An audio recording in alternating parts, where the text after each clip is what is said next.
Hello, I'm Isaac Hayes III, founder and CEO of Fanbase. And right now we're accepting investors in our $17 million round to revolutionize the future of social media. Today, for just $399, you can own 60 shares of stock in Fanbase at $665 a share. Go to startengine.com/fanbase and invest today. While the big platforms have grown too massive and disconnected from their users, Fanbase is building a platform where creators and users truly come first. We've already raised $4.8 million from everyday investors who believe in this vision, and now you can join them. This is your chance to invest in a social media tech company with over 1 million users that is disrupting media by allowing anyone to reach all of their following and monetize their content from day one. The market is changing, big platforms are failing to serve their users, and Fanbase is stepping up to fill the gap. Don't wait until it's too late. Invest now. Invest for yourself and your future. Go to startengine.com/fanbase and own the future of social media.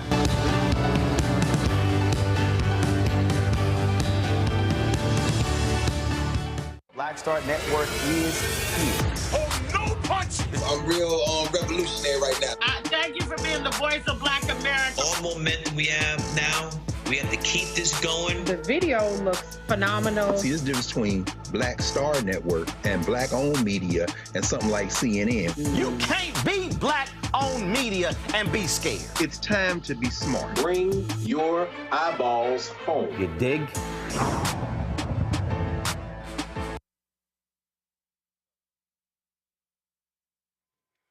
Today is Tuesday, January 21st, 2025, coming up on Roland Martin Unfiltered, streaming live on the Black Star Network. Well, the twice impeached, criminally convicted felon and thug-in-chief Donald Trump is back, and what did he do?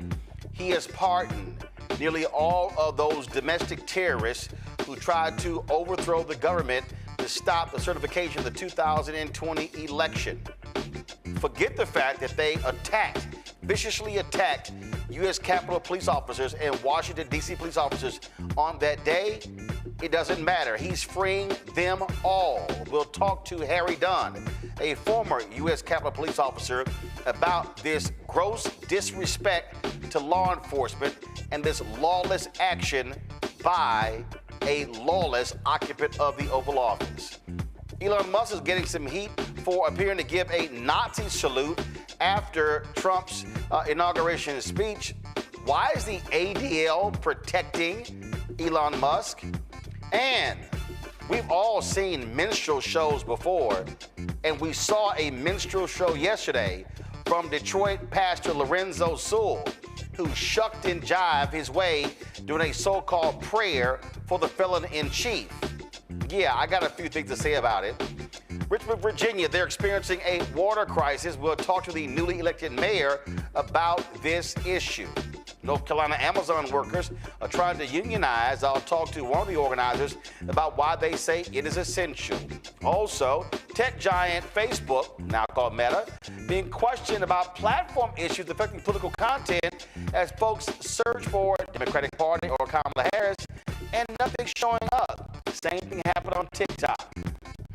What's going on? Plus, Congresswoman Jasmine Crockett will be joining us as well for the Crockett Chronicles. It's time to bring the funk on Roland Martin Unfiltered on the Black Star Network. Let's go. He's got it. Whatever the miss, he's on it. Whatever it is, he's got the scoop, the fact, the find. And when it breaks, he's right on time and it's rolling. Best believe he's knowing. Putting it down from sports to news to politics. With entertainment just for kicks, he's rolling. It's on go, roll, y'all. It's Roland Martin, yeah. Rolling with Roland now. He's funk, he's fresh, he's real, the best, you know he's Roland Martin now.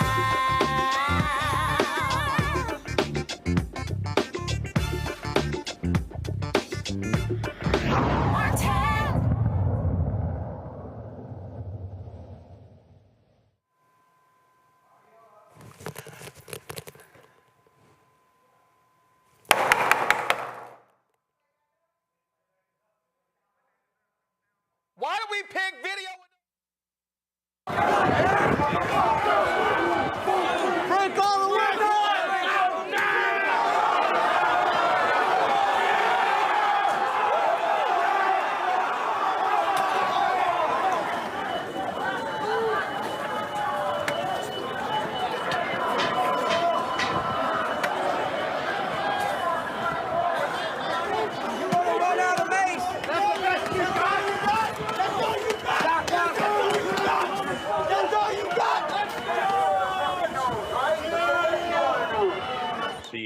just said that they evacuated. That's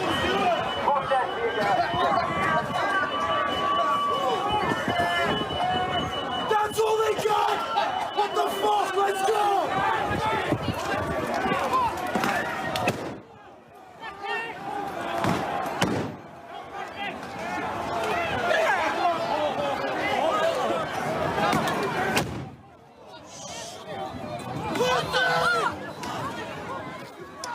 Well, folks, the twice impeached, criminally convicted felon-in-chief Donald Trump, he said all of that is just fine.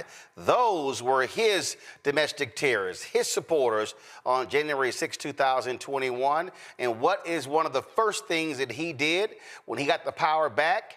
Pardon nearly every single one of those domestic terrorists, some 1,500, an absolute pardon for them. Forget the fact that they stormed the Capitol.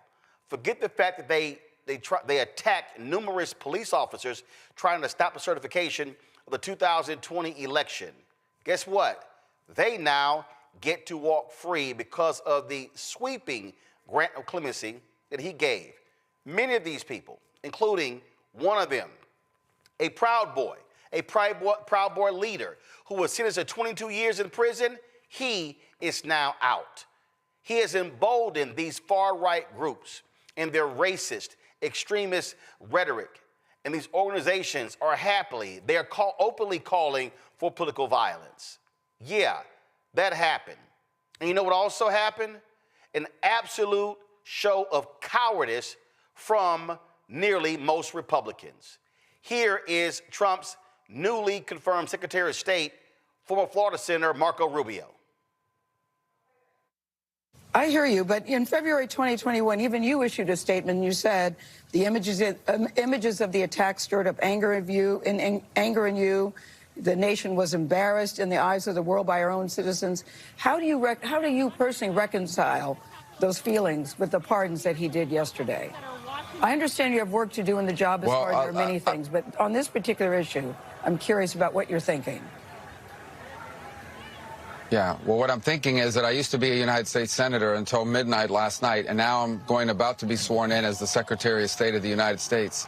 And that's what I'm thinking, is I work for Donald J. Trump, the new President of the United States, the 47th President, who has a clear mandate to reorient our foreign policy to one that once again puts America and our interests at the center.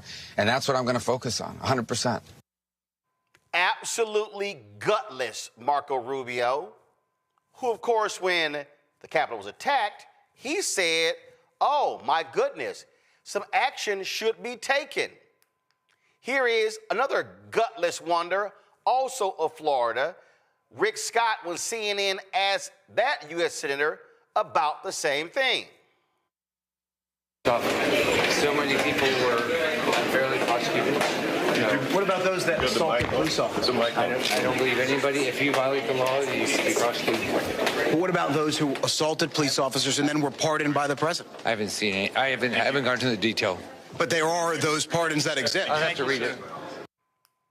I haven't heard those details. Really? Really? Here's Senator Lindsey Graham in 2021. There are a lot of people urging the president to pardon folks who participated in defiling the Capitol, the rioters. I don't care if you went there and spread flowers on the floor.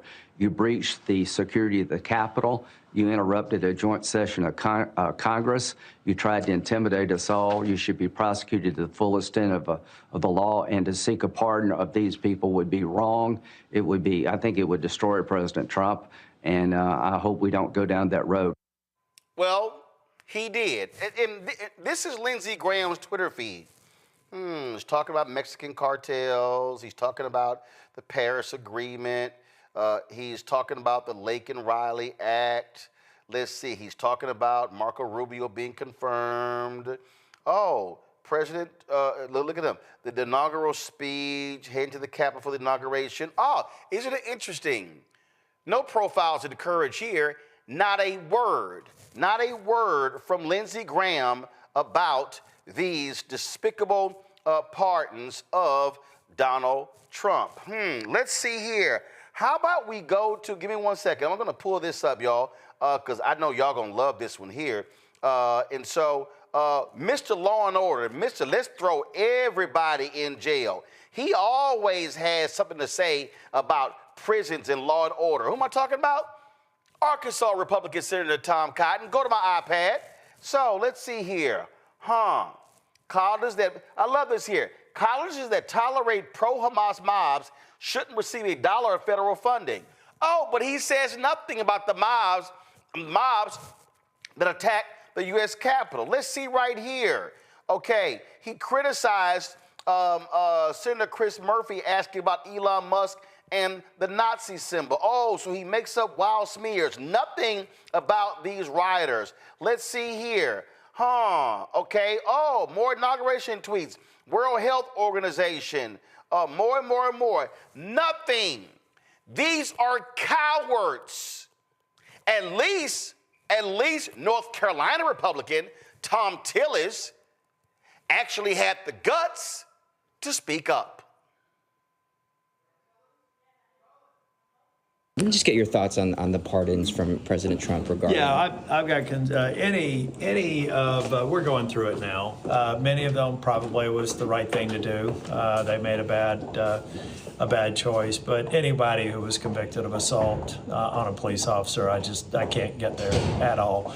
I think it was a bad idea. Are you worried that in terms of? By the way, we can't have a story about pardons without talking about the nonsense that Biden did on his way out the door. Well, that was going to be my follow-up question is, do you think the Senate needs to look at the power of the pardon for the presidency? I think it's a legit question because we can't get into this cycle where presidents are, pardoning their friends, creating prospective pardons for charges that haven't even been applied. I don't think that that's what the founding fathers had in mind when this ability to pardon was first vested in the executive branch. Can I start?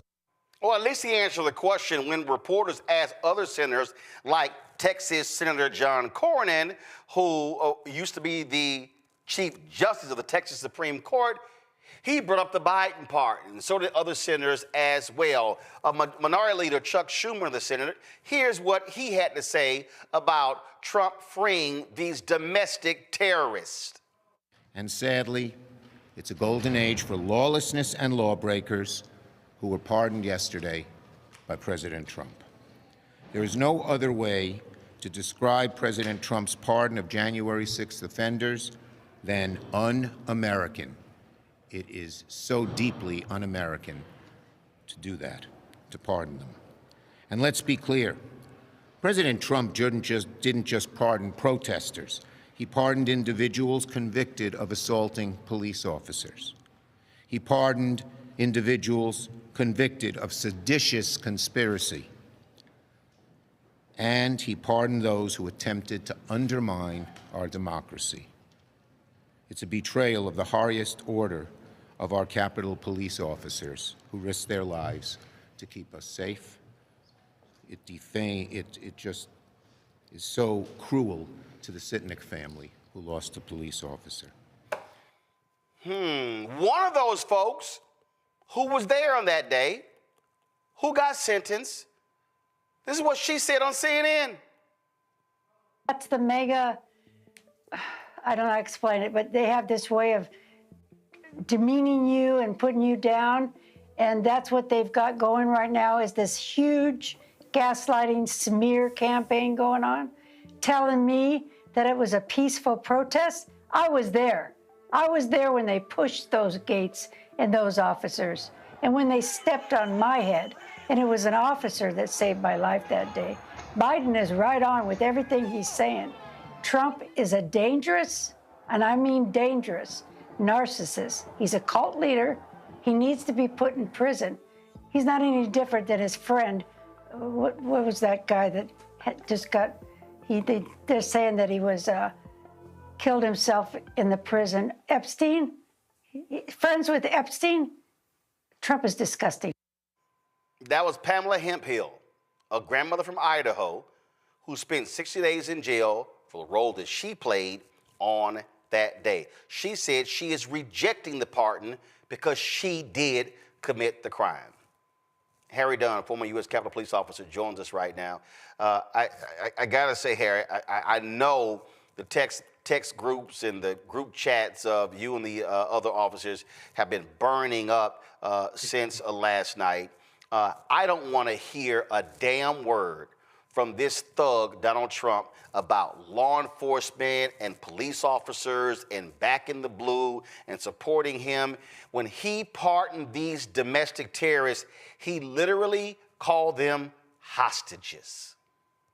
Yeah, Roland, thanks for having me on the show. I'm going to take a different approach, my friend. I've been screaming and yelling and not warning people, telling people that this was going to happen for 4 years. So I've already been angry and sad and hurt, stabbed in the back, betrayed, all the terms you want to use. But I'll say this. If anybody is surprised that Donald Trump did this, if anybody's surprised, my question to you is, where the hell have you been? You weren't paying attention. Yep. Donald Trump is who he says he is. Yep. He did what he said he was going to do. And for people to be clutching their pearls and upset now, you had the opportunity to do something about it November the 5th. Yep. He told you what he was going to do. So, yeah, I'm mad. I'm mad at the people who didn't give a damn enough to care about the officers when Donald Trump said that we were the bad guys that day. I'm mad about the people who didn't give a damn. I'm mad about the people who claim they support law enforcement, except when it's U.S. Capitol Police officers, except when it's the FBI, except when it's the ATF. Oh, so we're going to support all law enforcement except the ones that we don't like. And you're right. Look, I was saying on this show, not in the last year, not in the last 2 years, but ever since those Republican senators let that thug off the hook by not convicting him when he got impeached. Had they convicted him in the aftermath of January 6, 2021, we would not be sitting here today because he would have been barred from running for office for the rest of his life. Roland, and I owe that. I'm glad that you brought that point. These institutions have continually failed us. So I was banking on the American people, hey, guys, let's stand up and do what's right. Yeah, so much for that, right? But Mitch McConnell, I lay this at your feet. That's right. This is Mitch McConnell's fault. If you want to blame one person, it's hard to blame one person. America, 20 million people stayed home and didn't vote. But one person stopped the impeachment or stopped the conviction of Donald Trump, and that's Mitch McConnell, even though Mitch McConnell knew that Donald Trump was responsible for the actions of that day. He said it as much during his floor speech. He said the president bears responsibility for his moral. He was wrong. He was responsible for this. And look where we are now. So if one person's to blame, I blame Mitch McConnell. Yeah, absolutely, because Mitch McConnell, just like Susan Collins, sat there and was like, oh, you know what, we think this is going to be the end of him. What they did not want to do, they did not want to challenge him. They did not want to correct him. Instead, it was like, let's pacify him. We think this will do it. But yeah, guess what? The American people, the folks who voted for him, they had no problem with it. And just so the folks know, this is Mitch McConnell in February of 2022 talking about January 6th. Listen. The RNC's censures of Representatives Liz Cheney and Adam Kinzinger. Again, you remembered they were censured for their work on the committee. Here was Mitch McConnell a moment ago. Is it appropriate for the Republican National Committee to censure two sitting members of Congress and also use the words legitimate political discourse in talking about January 6th? Well, let me give you my view of what happened January the 6th. And we're here. We saw what happened. It was a violent insurrection for the purpose of trying to prevent the peaceful transfer of power after a legitimately certified election from one administration to the next. That's what it was. With regard to the suggestion... Here's the thing, Harry. He caused a violent insurrection. But that wasn't enough to convict Donald Trump. But then he wants to deny the reality that there were members of his own Senate caucus, Ron Johnson, Ted Cruz, Josh Hawley, and others, who were in on the plot to overthrow the results of the election, and they are still in power. They are still there. And that, to me, is also what is the most scary part. Not just that Thug is 2 blocks from here sitting in the White House. Is that these individuals are silent, they were complicit, and those who were not there, who were newly elected, are going along to get along. And what this should be telling everybody is all bets are off. There's no such thing as the normal. Forget being institutionalist. You have to deal with real threats the way police officers are trained to deal with real threats. Yeah, you know, the Constitution was made up to have checks and balances in it. But what happens when those checks and balances are your best friends or the people that want just like you? That's we're set up, like you said, we are on a crash course right now, and we're headed for the end of our democracy. And that's just unfortunate. You know, I'm going to stay in this fight, Roland. I don't, you know, what's the alternative? You just throw your hands up and say, the hell with it. I don't accept it as an inevitability that Donald Trump is just going to end democracy in the world. No, not without a fight. He's not. You know, I don't believe it's we need to sit down. We do need to organize better. We need to get focused. There are elections in 2025. There's elections, midterms in 2026. There's an opportunity, y'all, for us. And I know a lot of people are saying the hell with this, like they don't care about me. Why should I care? I'm asking y'all as a personal favor to me. I haven't quit yet. So I'm asking y'all not to quit too. We got to stay in this, brother. We have to stay in it. But also, I think we have to acknowledge what we are up against. We have to, when you make the point about guardrails, the reality is these Republicans have no desire whatsoever to operate with decency. They have no morals, no values, no principles, no integrity. They have none of that. I mean, the Democrats, a law was passed to put up a plaque in recognition of folks like you. And Mike Johnson and the Republicans still right now refuse to put that plaque up in the U.S. House. I'm glad you brought that up too. Yes, at this point, that's no longer playing politics. Like you said, there is a law that is on the book requiring that plaque to be up. So now we are past playing politics. That is clear obstruction by Mike Johnson. That's what Mike Johnson is doing. He's being an obstructionist because it is a law that he is not following. Another thing, he had no problem doing a favor for getting Donald Trump to get those flags raised to full staff. We just want a plaque up that's required by law. Yeah. You just did a favor. I need everybody to listen. A law was passed. A law. It's law that passed in a Republican Congress. And nope, we ain't put it up. Like the plaque is actually made. Yeah, no, it's done. They need to take it up now.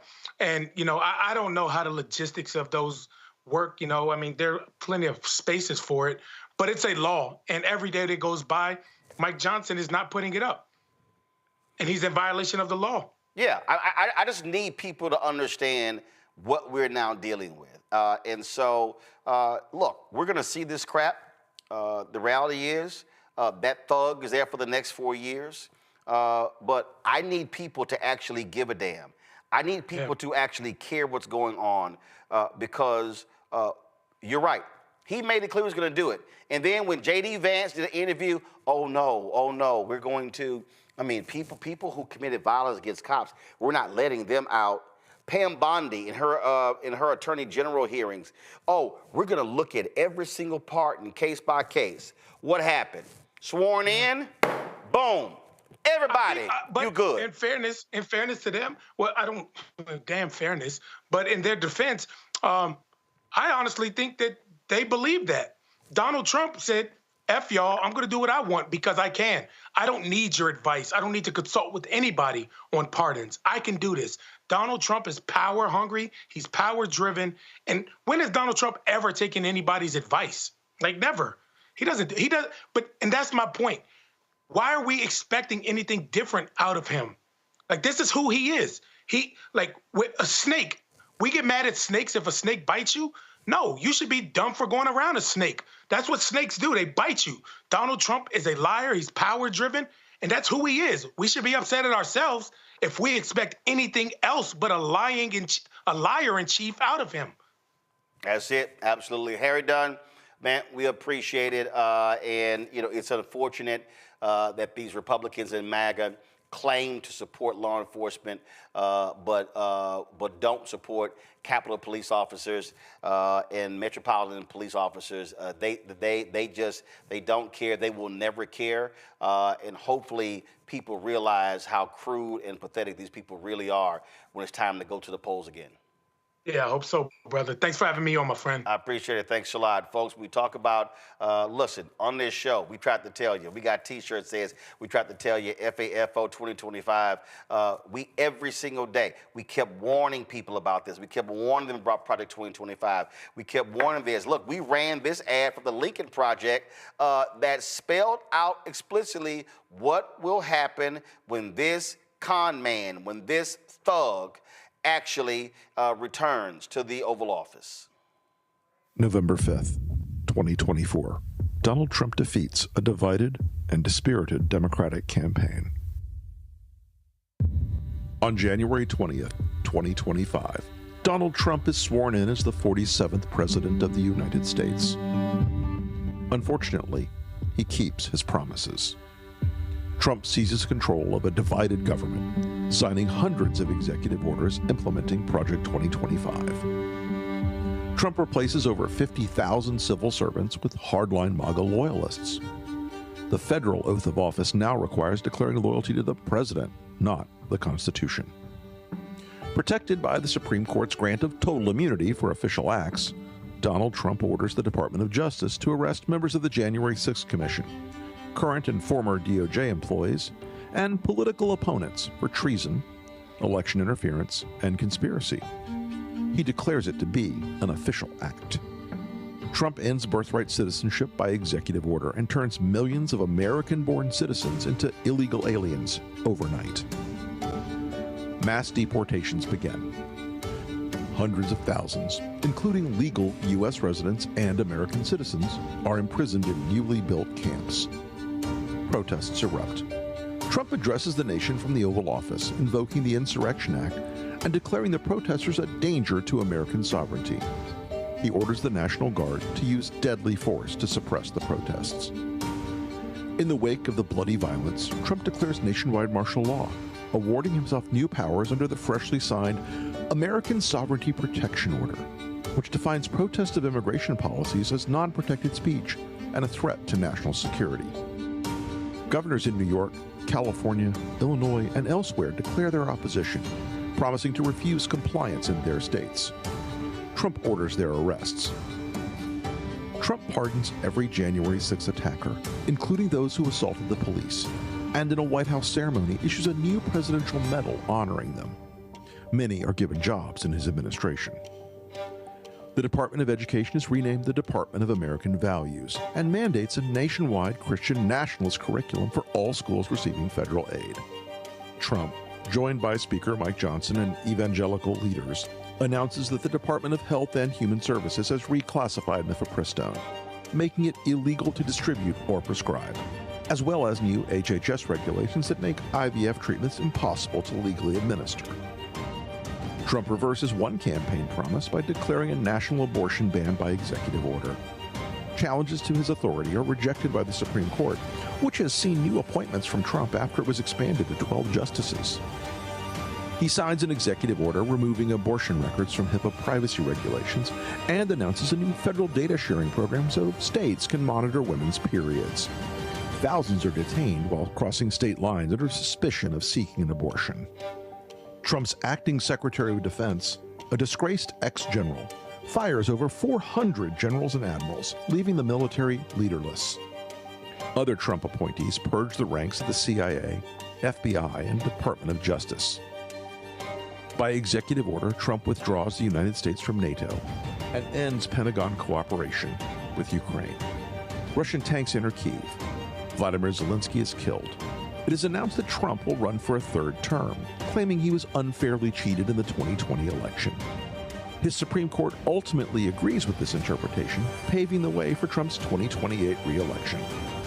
If you hear all this and believe it isn't possible, then ask yourself, what did you believe was impossible just 8 years ago? This isn't a fantasy. It's Trump's plan, and he's counting on you to believe it couldn't happen. Again, we tried to tell you these things were going to happen.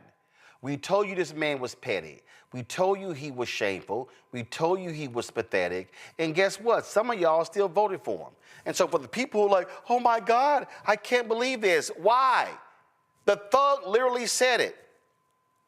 He signed a series of executive orders getting rid of all DEI. I just sat here and read, just hold on. I just sat here and read a tweet, y'all, that was unbelievable. It said, buried amidst all of the, this is Senator Tina Smith. She said, buried in the flurry of executive orders last night is one that halts all funding from the bipartisan infrastructure law. Yes, the law that Republicans and Democrats came together to pass that fixes our roads, modernizes old bridges, makes drinking water safer. Now remember, this asshat for 4 years, infrastructure week, never passed a bill. One of his first actions. You want to talk about, again, the kind of actions that you see taking place. How petty is he? Oh, John Bolton, who the Iranians were trying to assassinate Donald Trump. Oh, because Bolton was a critic of Donald Trump said, that's it. The Secret Service protection that Biden gave you, revoked. Bolton said he got a phone call. He told CNN's Jim Costa, told him, got a call 11:30 last night from the Secret Service saying your Secret Service is being revoked at noon today. Oh, how about this one here? Go to my iPad. Just 10 days ago, this portrait, let me restart it. This portrait of General Mark Milley, okay? This former chairman of the Joint Chiefs of Staff, this was just unveiled 10 days ago. Guess what? Moments after the swearing in, rejected, taken down. That's right. So his portrait will not be in the Pentagon for the next 4 years. It goes on and on and on. But we told y'all this was going to happen. And guys, the lower third is wrong, as we tried to tell you, not you. We tried to tell you. Bring my pound, Dr. Mustafa Santiago Ali, former senior advisor for environmental justice, the EPA out of D.C. Also joining us is Joe Richardson, civil rights attorney out of L.A. We'll be joined later by Joy Cheney, founder, Joy Strategies out of D.C. Again, Mustafa, nobody can be surprised what this thug is doing. He said what he was going to do. His supporters, they cheered that. They loved it. They threw their arms up. And so, guess what? He's doing exactly what the thug said he was going to do. Yeah, you know, what was that old adage? Fool me once, shame on you. Fool me twice, shame on me. I mean, he was very clear of the things that he was going to do. Everybody has been clear. Donald Trump shared exactly what he was going to do. Project 2025 said exactly what they wanted to see happen. Agenda 47 was very clear about these things. So I don't know why anyone is surprised. Maybe they think that no one could possibly ever stoop this low, or to have no forethought about how this will overall impact our country and our standing in the world. But he doesn't care about that. He's fine. The people that he surrounds himself with are extremely wealthy individuals, so they're going to be fine. But the people who will be hurt are everyday folks. Of course, our most vulnerable communities will take many, many hits. We will lose lives. Folks will get sick. You know, they'll end up losing homes, all these different types of things. But the people who think that they won't be impacted, everybody's always like, well, that could never happen here. And then it does. And what you'll find is that those folks who are in the middle class, they will also have huge amounts of impacts that are going on because they didn't pay attention and because they thought it was the others who would be the ones who would have to carry the weight for the, the various things that Donald Trump has already said he's going to do through his executive orders and the things that are coming day after day after day.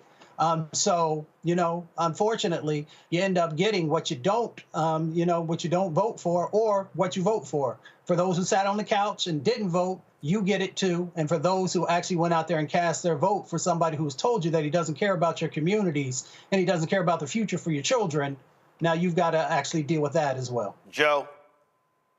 Yeah, I mean, you're in, you kind of bought this. This is what you bought. My mom used to say, you made your bed, now you get to lay in it. And so, you have a situation where there's all kinds of things that the president could do to seek to exact revenge. There's no discussion, if you'll notice, about prices, the things that actually people, well-intentioned people, they got it wrong, but well-intentioned people were hoping that he'd do. No indications related to that. If anything, it's the opposite. What's the point of stopping funding from the infrastructure law? Maybe just despite that Biden got it done, but he didn't. What's the point with, letting all of these folks off related to this insurrection?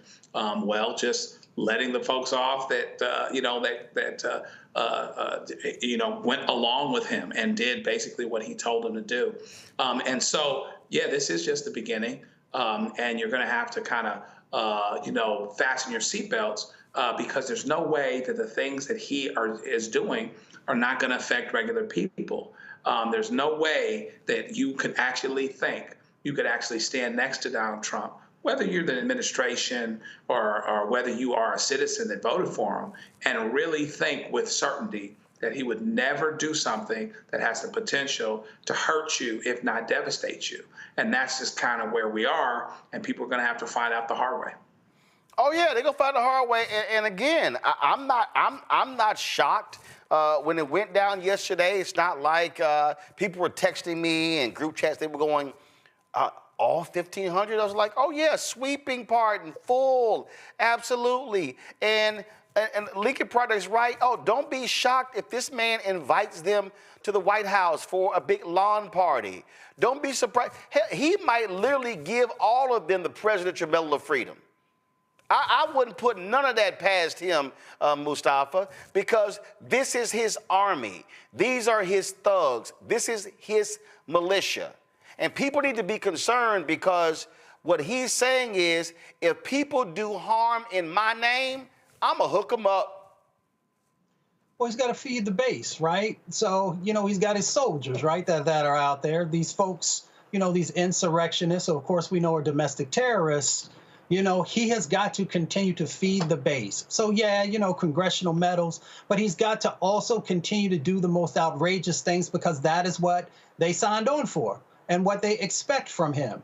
So when you see these actions that he said he was going to do around immigration, separation of families, trying to, do some things around the 14th Amendment, he gets that, from previous presidents, who have done some really just amazingly egregious things who are for racists. So when you look at all these different types of things that he has to do, when he is willing to destroy the environment, when he's willing to go after environmental injustices, even though he knows lower wealth white communities will also be impacted by dirtier air and dirtier water, when he tries to strip away education, he knows who's going to be impacted by that. So he's got to continue to feed the beast that he has created and the beast that evidently he is. We've just got to make sure that we are organizing and mobilizing and, utilizing the few opportunities that actually will exist in the court system. And we've got to make sure that we're also building community so that when folks are being impacted, they're not out there by themselves and that we fill the gap until we can make changes happen. So we've got to understand that we still have power. It's less, it's harder to get our arms around, but we can't just throw our arms up in the air and say we're just going to allow these egregious things to happen. We have to stand in community. Oh, absolutely. And so it's just about being real, about being honest. I think I think that what you're doing here is people just don't understand. I do want to bounce this off of y'all. I just saw this here. So do everybody remember when Vice President Kamala Harris was swearing in the senators, and so Deb Fisher of Nebraska was sworn in, and her asshole of a husband did this here? Watch this here.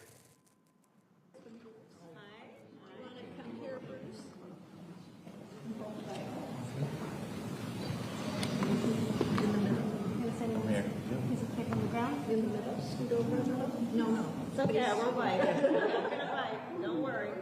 Okay. We're ready. Okay. Do you solemnly swear to support and defend the Constitution of the United States? I do. Congratulations. Thank you. Thank you for your work. Thank you. Congratulations to you. Thank you. Okay. You're welcome. Okay, sure. Okay. That way, just a little bit. There you go. Thank you so much. Ready? 1, 2, and 3. Hold it. Ready? 1, 2, and 3. Thank you very much. Thank you. Okay. And of course, he was just quite arrogant, not even wanting to shake her hand, walking off. Well, CNN's Edward Isaac Dovier posted this here. Give me 1 second. Let me close this box.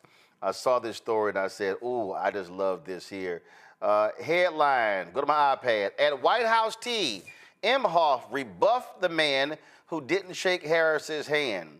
It said here, at the ceremonial tea at the White House before the motorcades head to the U.S. Capitol, the former second gentleman, Doug Imhoff, refused a handshake from Bruce Fisher, the husband of inauguration co-chair Nebraska Senator Deb Fisher. A person familiar with the interaction tells CNN. The tense moment came after a violent exchange, blah, blah, blah, blah, blah. It says, let's see here. It was still on Imhoff's mind on Monday. Why would you try to shake my hand, he told Bruce Fisher, when you wouldn't shake my wife's hand? It says the vice president and the senator were not involved in the interaction, even though Bruce Fisher did later make his way back over to apologize, the source told CNN. And by the time they headed to the car to the Capitol, tempers had cooled, and there was a cordial conversation which touched on golf, among other things. I'm with Doug 100%, Joe. Your punk ass disrespect my wife? No, I ain't shaking your punk ass hand. Doug, listen, Doug is a real one. You remember when they were on the stage that time, that person walked up to him, and you saw the look on Doug's face. Doug was looking like Thug Life. He ran up there in front of the security. So, Doug is down for his wife now. I love me some Doug now. But this is what lets you know kind of what you're dealing with. You've got this man who would actually have enough nerve not to even shake the vice president's hand and then go to her husband like everything is everything. No problem at all. So he doesn't even see them as one. He doesn't even see them. He doesn't even see them as God would see them, right? Those of us that are church-going folk, and I give you 10-1, he showed up at church on time on Sunday. I bet you, okay?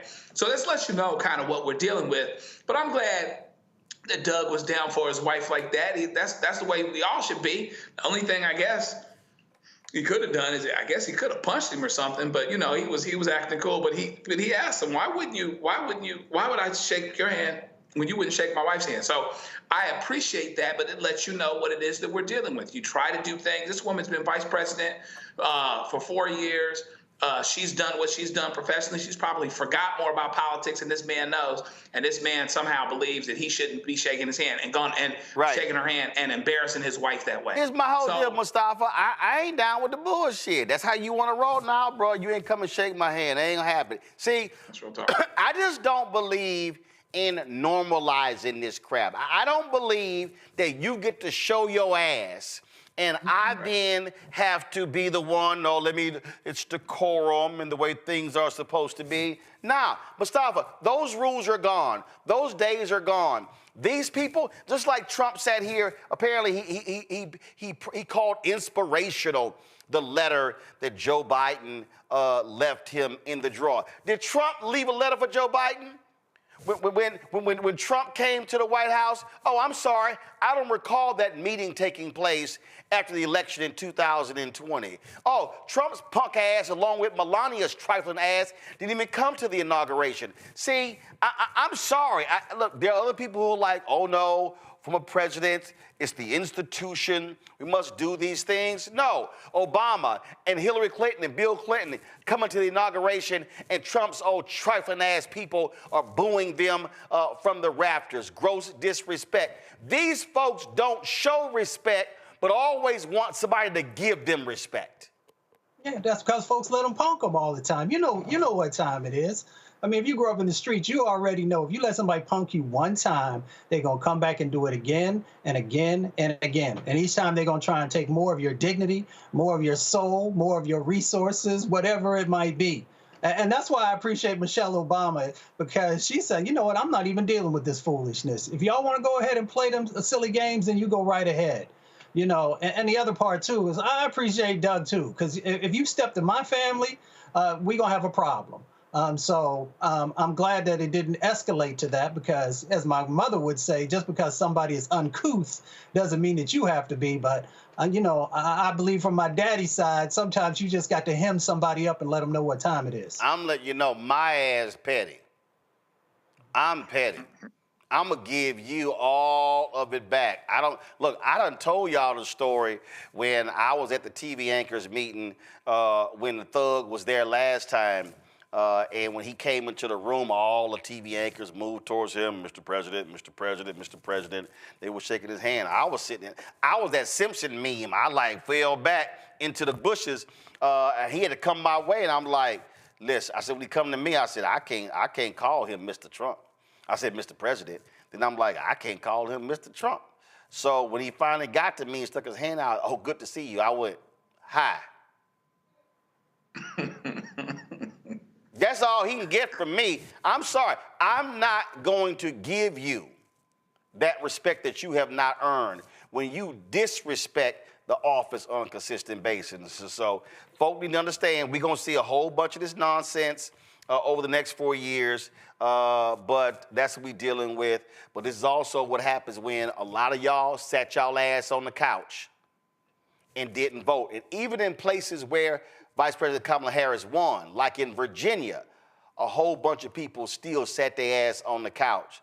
So that's why we got these shirts right here. We got them made up. I'm going to wear the shirt tomorrow. Go ahead and pull the graphic up. That's right there. It said, don't blame me. I voted for the black woman.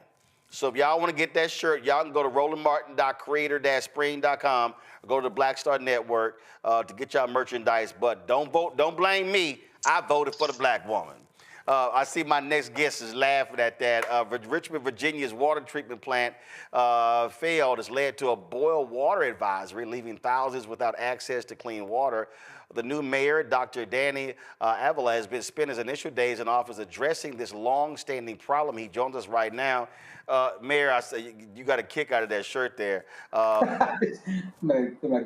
Sign me up, Roland. I'm ready for it. I'm just letting you know. I got about 4 or 5 of those. I'm gonna get the sweatshirt. That's all I'm rocking for the next 4 years. So when somebody start complaining, I'm gonna say who you voted for.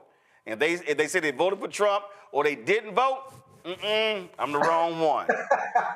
Let's talk about this water problem. This is what you inherited. What the heck is going on in the capital city of Virginia? Yeah, well, you know, things are on a better trajectory now, but those early days were rough. You know, we had a power outage that led to a failure of the water plant and flooding. And so a lot of our equipment, our pumps and filters got damaged. And, you know, we were about 2.5 days without producing any water. And then because we were out of service for so long, we needed to wait about another 48 hours before we could clear the water to drink. And so we were under a boiled water advisory for about 5.5 days. And yeah, it was a hard thing for our community, and understandably. I mean, you recognize how important water is to just every part of your everyday life.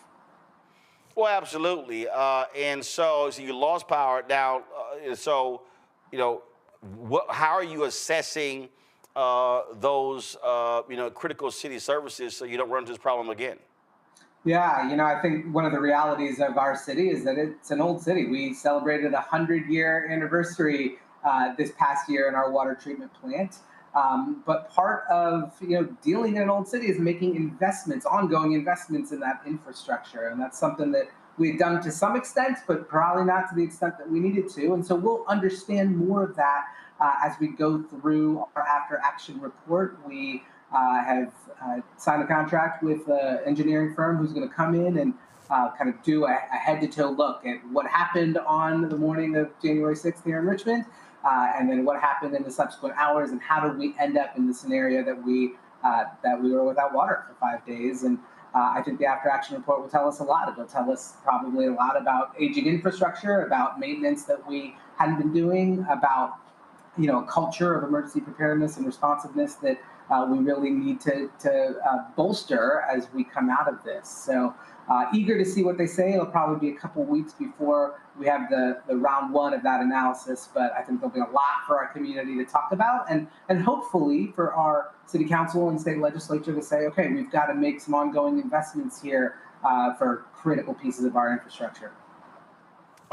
Talk about the fact that I read this earlier, that among all of those nutcase executive orders Trump signed, one stopping the funding of the bipartisan infrastructure law. There are a number of cities, counties, and states that are depending upon that federal money to fix vital infrastructure.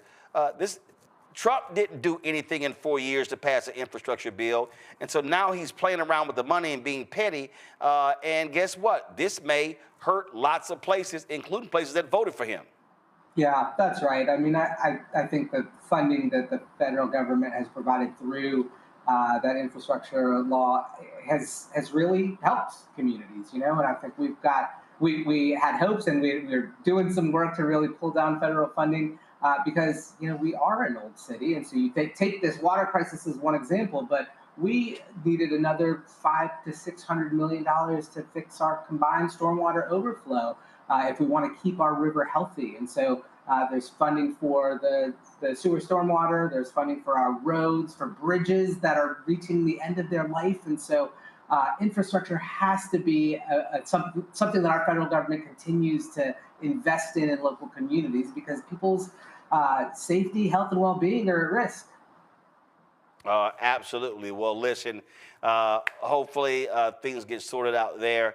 Last question for you, what are your priorities as a new mayor of Richmond, Virginia?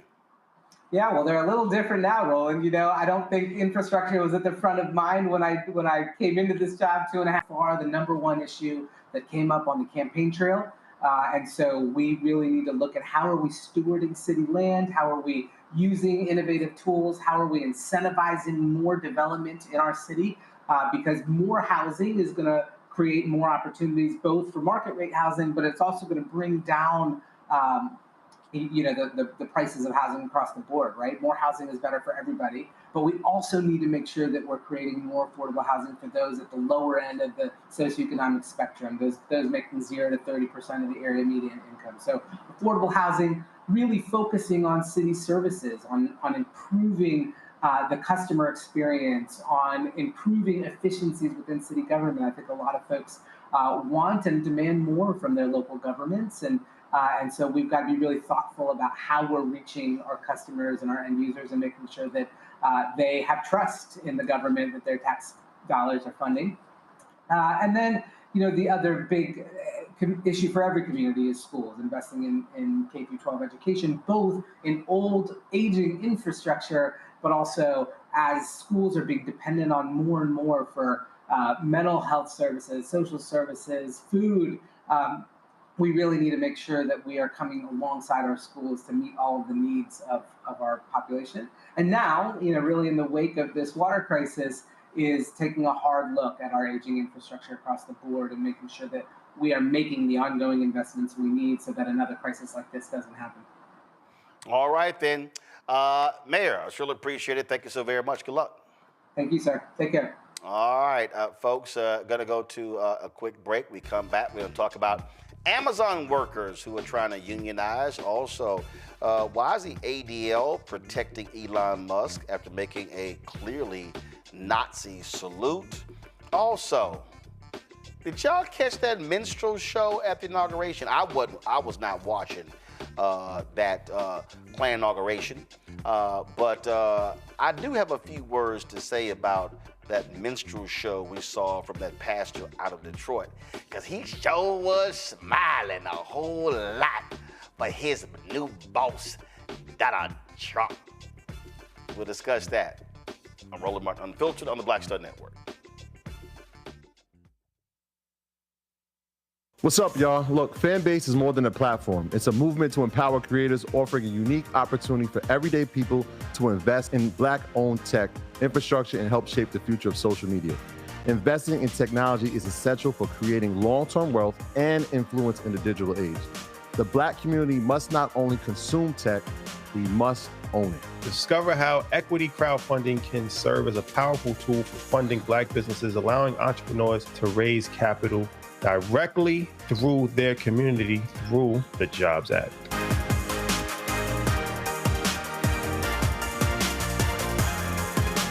Coming soon to the Black Star Network.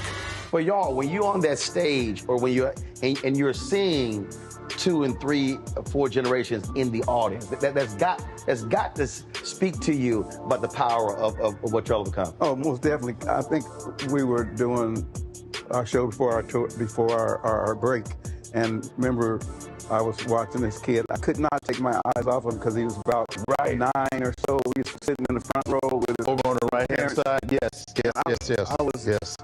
I was amazed that this kid knew everything, and I was like tripping to see how many songs this kid actually knew. And he knew them all. And he knew them all. We had to go over there and bring him on stage and take a picture with him, you know, at the end of the show and stuff, because it was just that amazing. It's like, this is crazy. You know, the music travels everywhere, you know, like what Philip was saying, seeing this young kid. Then you hear our songs on commercials, cold commercials. Then you have the younger ones that hear our music in animation.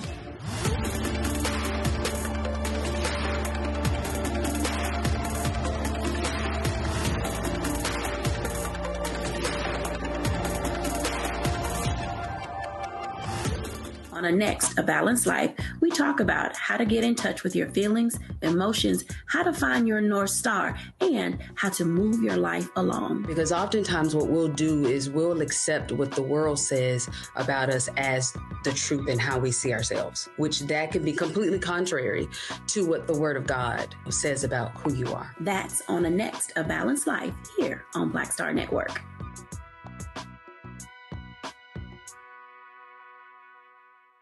Hey, this is Motown recording artist Kim. You are watching Roland Martin Unfiltered. That boy, he always unfiltered though. I ain't never known him to be filtered. Is there another way to experience Roland Martin than to be unfiltered? Of course he's unfiltered. Would you expect anything less? Watch what happens next.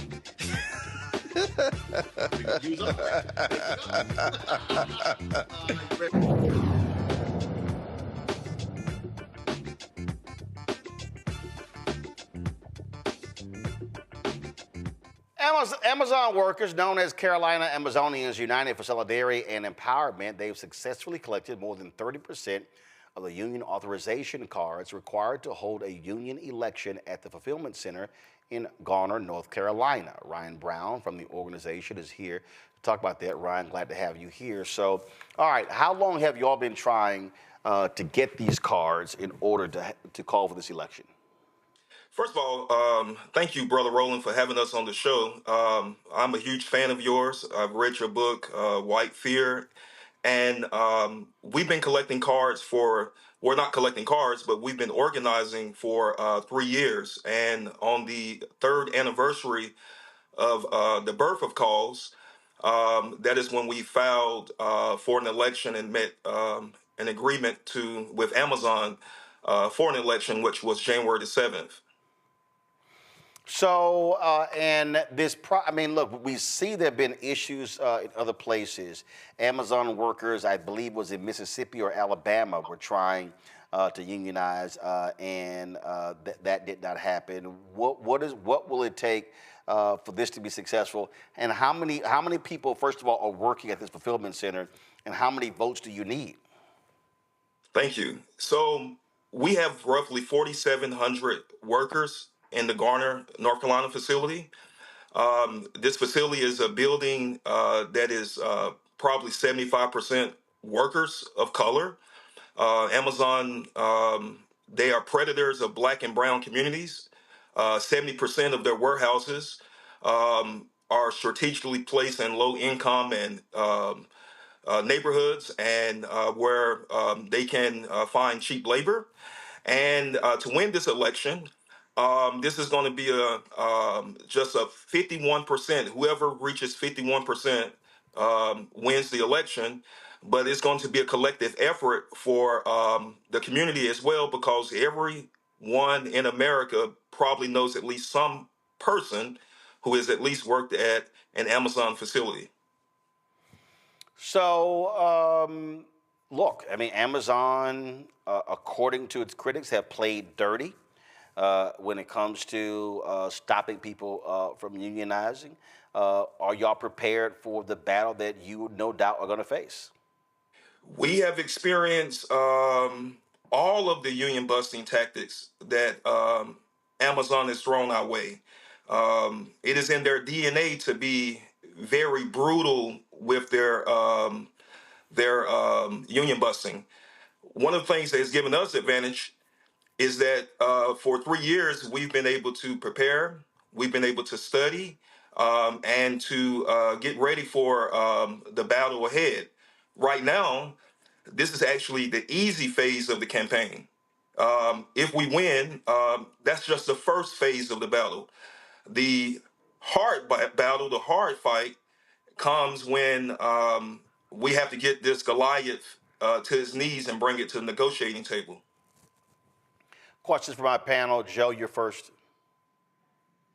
Appreciate what it is that you're doing. It's certainly a difficult thing, but it's a necessary thing. Is there any consultation or collaboration and discussions with other groups, with Amazon and other parts of the country, to try to, build strength, be encouraged, talk about tactics and some of these other things, in terms of really connecting the dots and hopefully making something happen that could end up being national? Thank you. That's a very good question. What the general public doesn't know is that actually back last year, I flew to Chicago. And there in Chicago, I met with Amazon workers from all over the country, various organizations like ourselves. And there we built a national coalition where we discuss with one another what's going on and what we're seeing, and to think collectively on strategies of what we can do together in solidarity to fight Amazon and bring it to a national movement. Excellent. Thank you. Mustafa. Brother Brown, thank you for your work. I'm third generation union. And I remember sitting on my grandfather's knee. He was a coal miner, and he used to pull men together to talk about the various things that folks needed. Often people hear about unions, but they're not clear about what union members are actually fighting for. Could you share with folks, what are the things that people are looking to be able to garner once they're able to unionize? I appreciate that question, and I think that the very first way to answer that question is that the workers in Garner, this is a 100% worker-led movement, an independent union. We recognize that as workers of color, majority Black and Hispanic workers, that a lot of the traditional unions have actually failed us. Those systems, we've been fighting various systems. Those systems failed us. And what has always been a part of our tradition, when systems fail us, we go outside of those systems and build our own systems and our own institutions. Here in Garner, and just in North Carolina in general, we have the second least union participation in the entire nation. The only state that is ahead of us is South Carolina. It took 3 years to educate workers on the benefits of a union, The demands of the union are can be summing up. Folks want better pay. Folks want an end to racism and discrimination. Folks want longer breaks. But when I sum it all up together, it comes just to one conclusion. Workers want to be recognized as human beings and not irreplaceable robots. And we want to live a life of respect, dignity, and that Amazon recognizes our humanity. All right, then. Again, for the folks tuning in late, when is the election set for? The election will be set for February the 10th through February the 15th. All right, then. So we'll check back to see what happens. We appreciate it. Thanks a lot. Thank you so much. All right, folks, we come back. Oh, my God. Did y'all see that minstrel show that was called A Prayer at yesterday's Insurrection Fest? Oh, my goodness. Lord have mercy. Lord have mercy. Have mercy. If we saw what happened yesterday, I thought I was watching the sequel to Spike Lee's Bamboozled. Yeah, I got a few words to say. I'm going to do that coming up next. Don't forget to support the work that we do, Mustafa. You okay? You all right, Mustafa? All right.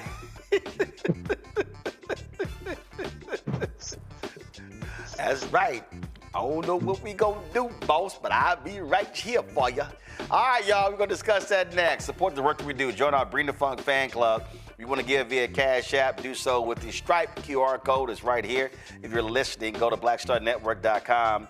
You can support us via PayPal, R Martin Unfiltered, Venmo's RM Unfiltered, Zelle, Roland at RolandSMartin.com, Roland at RolandMartinUnfiltered.com. And of course, you can send your check and money order to P.O. Box 57196, Washington, D.C., 20037-0196. Back in a moment. Hello, I'm Isaac Hayes III, founder and CEO of Fanbase. And right now, we're accepting investors in our $17 million round to revolutionize the future of social media. Today, for just $399, you can own 60 shares of stock in Fanbase at $665 a share. Go to startengine.com/fanbase and invest today. While the big platforms have grown too massive and disconnected from their users, Fanbase is building a platform where creators and users truly come first. We've already raised $4.8 million from everyday investors who believe in this vision, and now you can join them. This is your chance to invest in a social media tech company with over 1 million users that is disrupting media by allowing anyone to reach all of their following and monetize their content from day one. The market is changing, big platforms are failing to serve their users, and Fanbase is stepping up to fill the gap. Don't wait until it's too late. Invest now. Invest for yourself and your future. Go to startengine.com/fanbase and own the future of social media.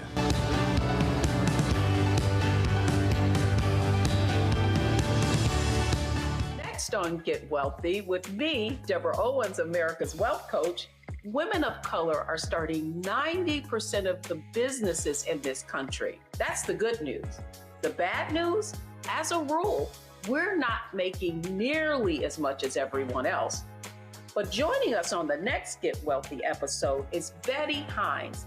She's a business strategist, and she's showing women how to elevate other women. I don't like to say this openly, but we're getting better at it. Women struggle with collaborating with each other. And for that reason, one of the things that I demonstrate in the sessions that I have is that you can go further together if you collaborate. That's right here on Get Wealthy, only on Black Star Network. Now streaming on the Black Star Network. I was challenged by my uncle early on, before I even had a career. Like I was maybe 8 years old, and my uncle said, "What do you want to do?" And I told him I wanted to be a rapper. And he said, "Okay, well, I don't know anything about the music business, so what you should do is learn everything there is to know about the music business, and I'll make sure that you have the resources to push you through." And so I went and bought books, All You Need to Know About the Music Business, Hit Me In. I just went and bought a bunch of books, just started reading as a 10-year-old, just reading. And So I learned, all things licensing, mechanical rights. I learned about publishing, learned about how composition is broke up into two pieces, the writer's portion and the producer's portion. But by the time I actually learned, I came back and I was ready to okay, I got it. He was going to prison. So I had all this information. All this knowledge. All this knowledge. You like, well, what am I supposed to do with it now?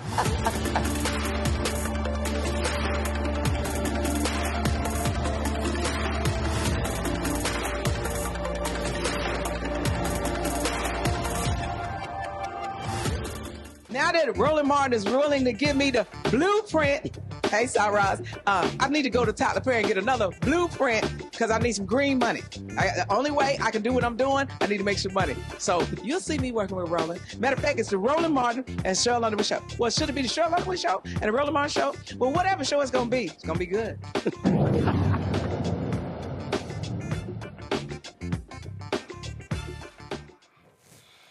All right, folks, now, y'all already know, I did not watch that crap yesterday. We were in Memphis with Reverend Dr. William Barber. I told y'all I wasn't going to watch it. We were not even streaming it. We wasn't doing any of that. But then all of a sudden, Lord have mercy, folk started texting me, started calling me. And this how it all started. What the hell was that? Did you see that? Did you hear that? And I was like, what are y'all talking about? And they were talking about the closing prayer that was led by that fool out of Detroit, Lorenzo Powell. Is it Lorenzo Small? What's his last name? Oh, Sewell. I thought it was Lorenzo Small. Okay, Lorenzo Sewell. If y'all missed it, go ahead and roll it. We pray that you use our president, that we will live in a nation where we will not be judged by the color of our skin, but by the content of our character. Heavenly Father, in the name of Jesus, we are so grateful today that you will use our 47th president so we would sing with new meaning, my country, 'tis of thee. Sweet land of liberty, of thee I sing. Land where my fathers died, land of the pilgrim's pride from every mountainside. Let freedom ring, and because America is called to be a great nation, we believe that you will make this come true. So let freedom ring. From the prodigious hilltops of New Hampshire, let freedom ring. From the mighty mountains of New York, let freedom ring. From the heightening Alleghenies of Pennsylvania, let freedom ring. From the snow-capped Rockies of Colorado, let freedom ring. From the curvaceous hilltops of California, but God, we're asking you not only that, let freedom ring from Stone Mountain, Georgia. Let freedom ring from Lookout Mountain of Tennessee. From every hill and every molehill in Mississippi, from every state, every city, every village, and every hamlet. And when we let freedom ring, we will be able to speed up that day where all of your children, black men and white men, Protestant and Catholic, Jew and Gentile, will be able to sing in the meaning of that old Negro spiritual, free at last, free at last. Thank you, God Almighty. We are free at last. If you believe where the Spirit of the Lord is, there is liberty. Come on, put your hands together and give your great God great glory.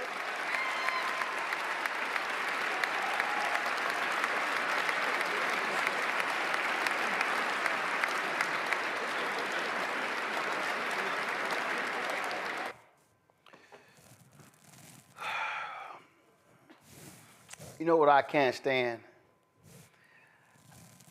I can't stand, and let me be real clear with y'all, and y'all know that there are certain words I do not use on this show. I don't let people use it, I don't use it.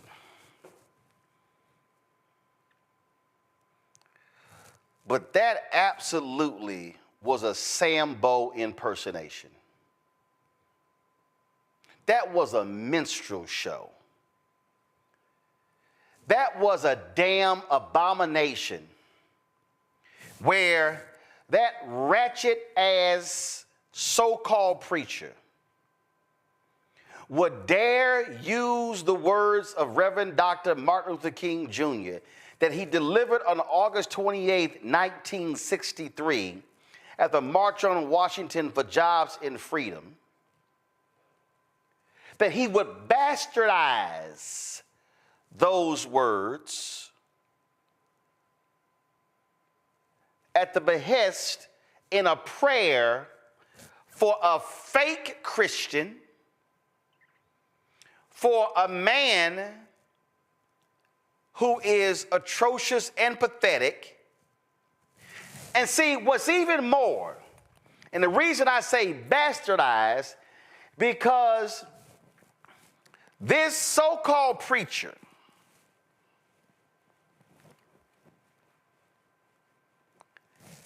skipped over what King said at the top of the speech. Skipped over voting rights. He skipped over the check stamp insufficient fund. He skipped over police brutality. See, what he did is what all these other white Republicans love to do. They love to talk about the bottom of the I Have a Dream speech. They love that part, but they never want to deal with the real stuff in the top. See, they don't want to deal with the reality of what folk are facing. No, what he'd rather do was do some fake-ass audition for Juilliard or some acting school by standing there and waving his hands and just all of this. He reminded me of Spike Lee's movie Bamboozled. Roll it. Make headlines. The Huxtables, Cosby, a genius, revolutionary, but we can't go down that road again. The network does not want to see Negroes on television unless they are buffoons. Have you ever thought about just quitting? I have a contract. The only way I get out of that is if I get fired, and that is what I intend to do. I know you're familiar with minstrel shows, variety shows, like in Living Color. Right. That was dope. Man Tan, the new millennium minstrel show. We're gonna need a little more money for this. This could be bigger than Friends, Ally McBeal, even my boys Amos and Andy. Damn. You're putting white actors in blackface? We're using black actors with blacker faces. Hollywood,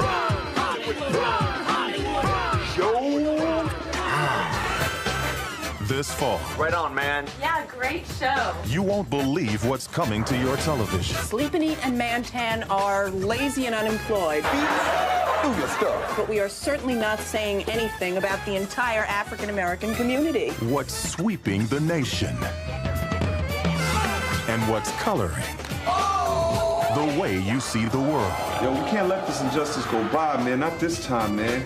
You know what I'm saying? Nah, man. You know what I'm saying? You know what I mean? You know what I'm saying?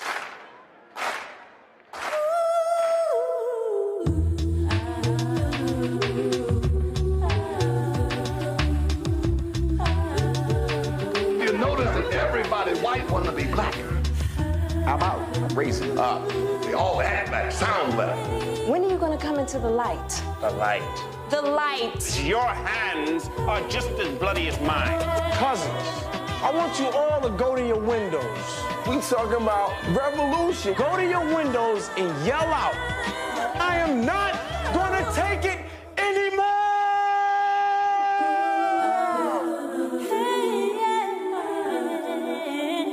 I don't want anything to do with anything black for at least a week.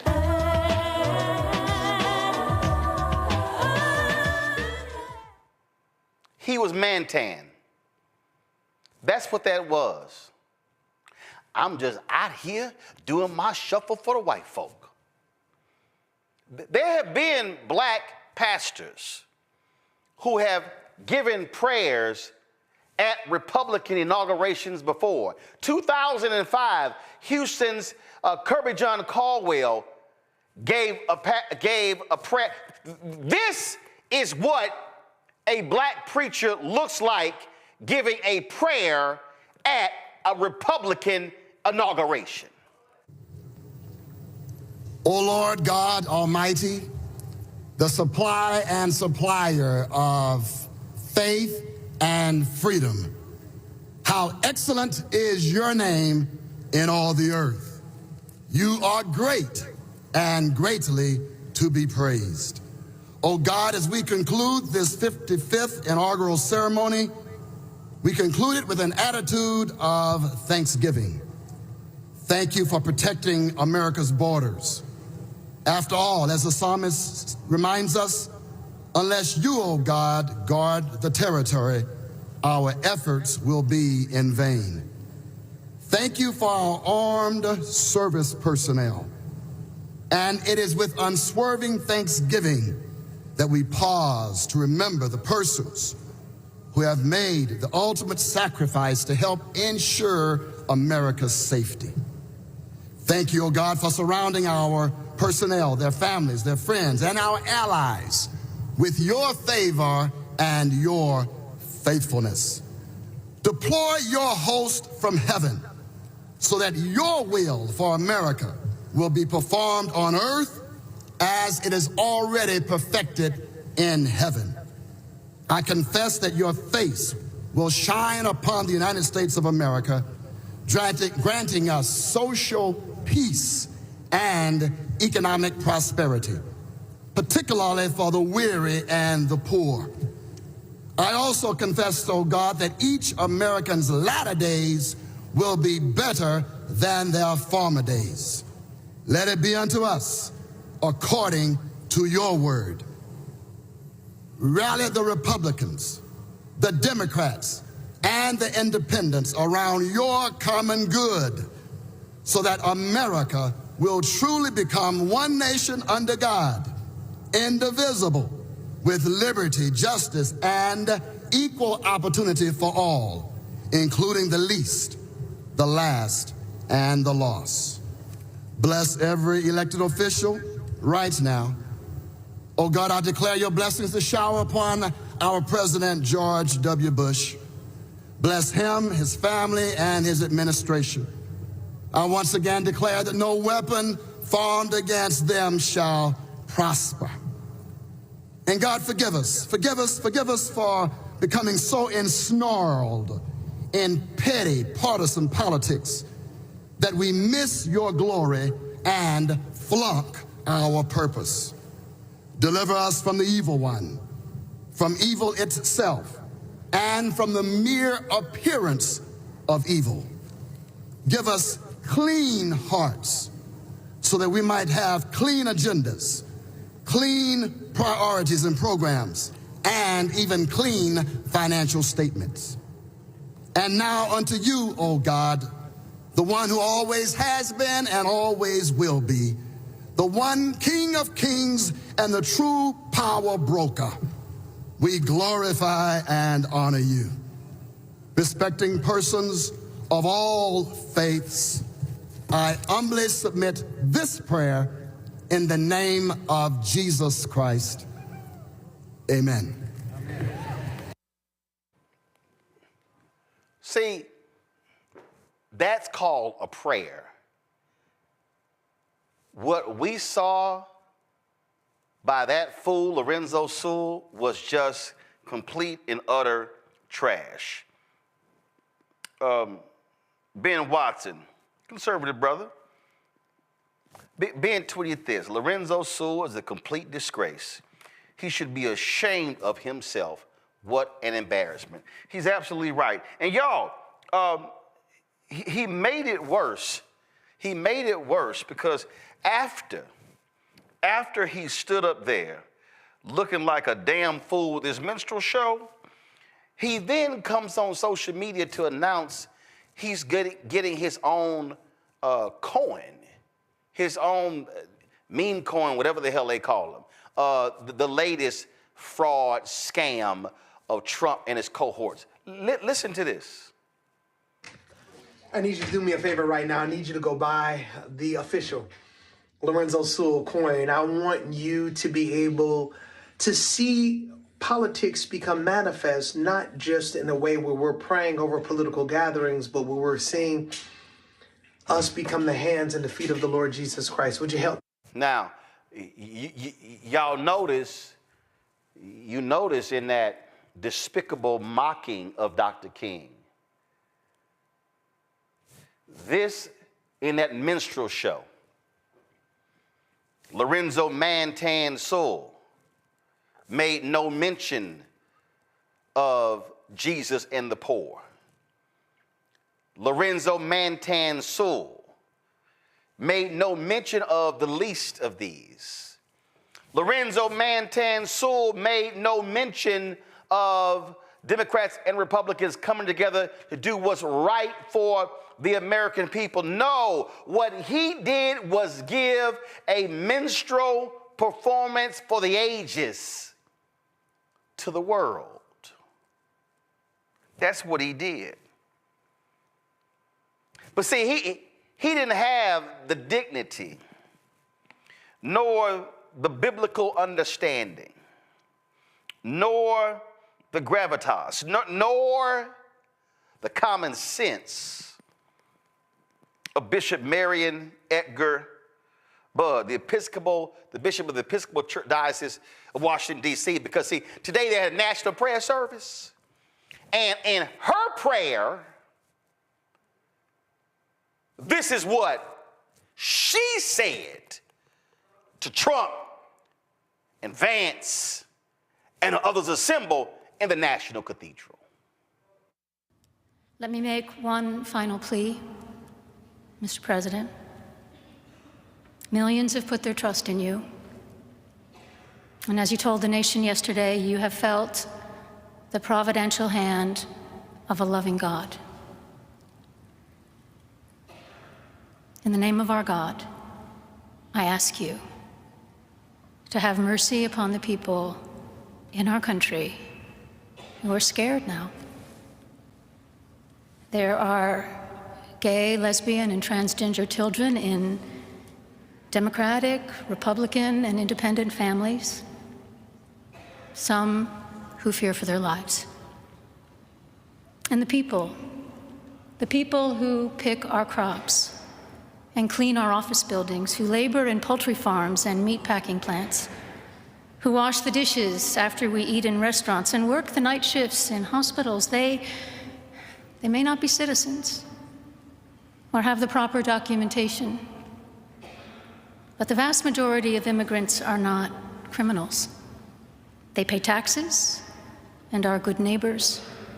They are faithful members of our churches and mosques, synagogues, wadara, and temples. I ask you to have mercy, Mr. President, on those in our communities whose children fear that their parents will be taken away, and that you help those who are fleeing war zones and persecution in their own lands to find compassion and welcome here. Our God teaches us that we are to be merciful to the stranger, for we were all once strangers in this land. May God grant us the strength and courage to honor the dignity of every human being, to speak the truth to one another in love, and walk humbly with each other and our God for the good of all people in this nation and the world. Amen.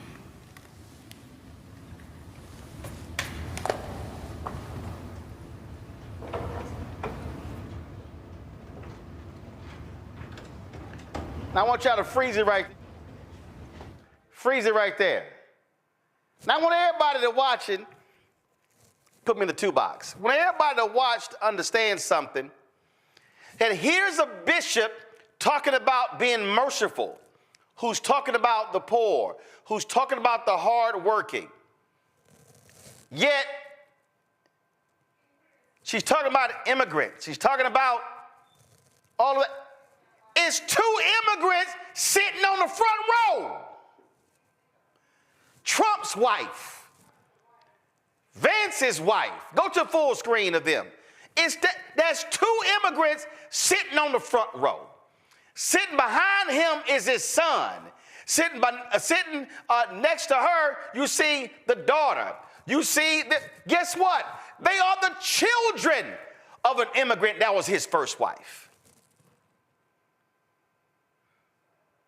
Oh, and the right, they upset with that bishop. How dare she talk to him like that? And when he was asked coming back to the White House, it could have been better. He didn't like the service because he didn't like being confronted with the word of God. He didn't like a prophetic voice challenging him to do what's right. You know why?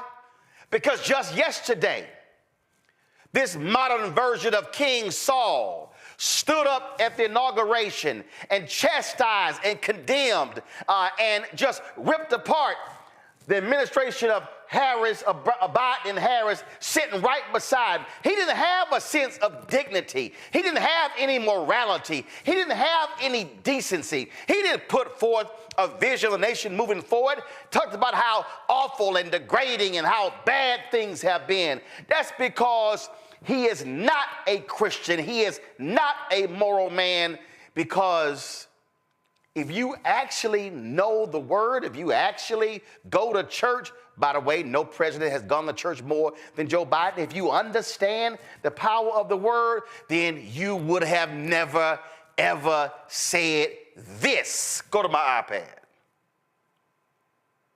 Thinking, which is a great book. But have you ever asked God for forgiveness?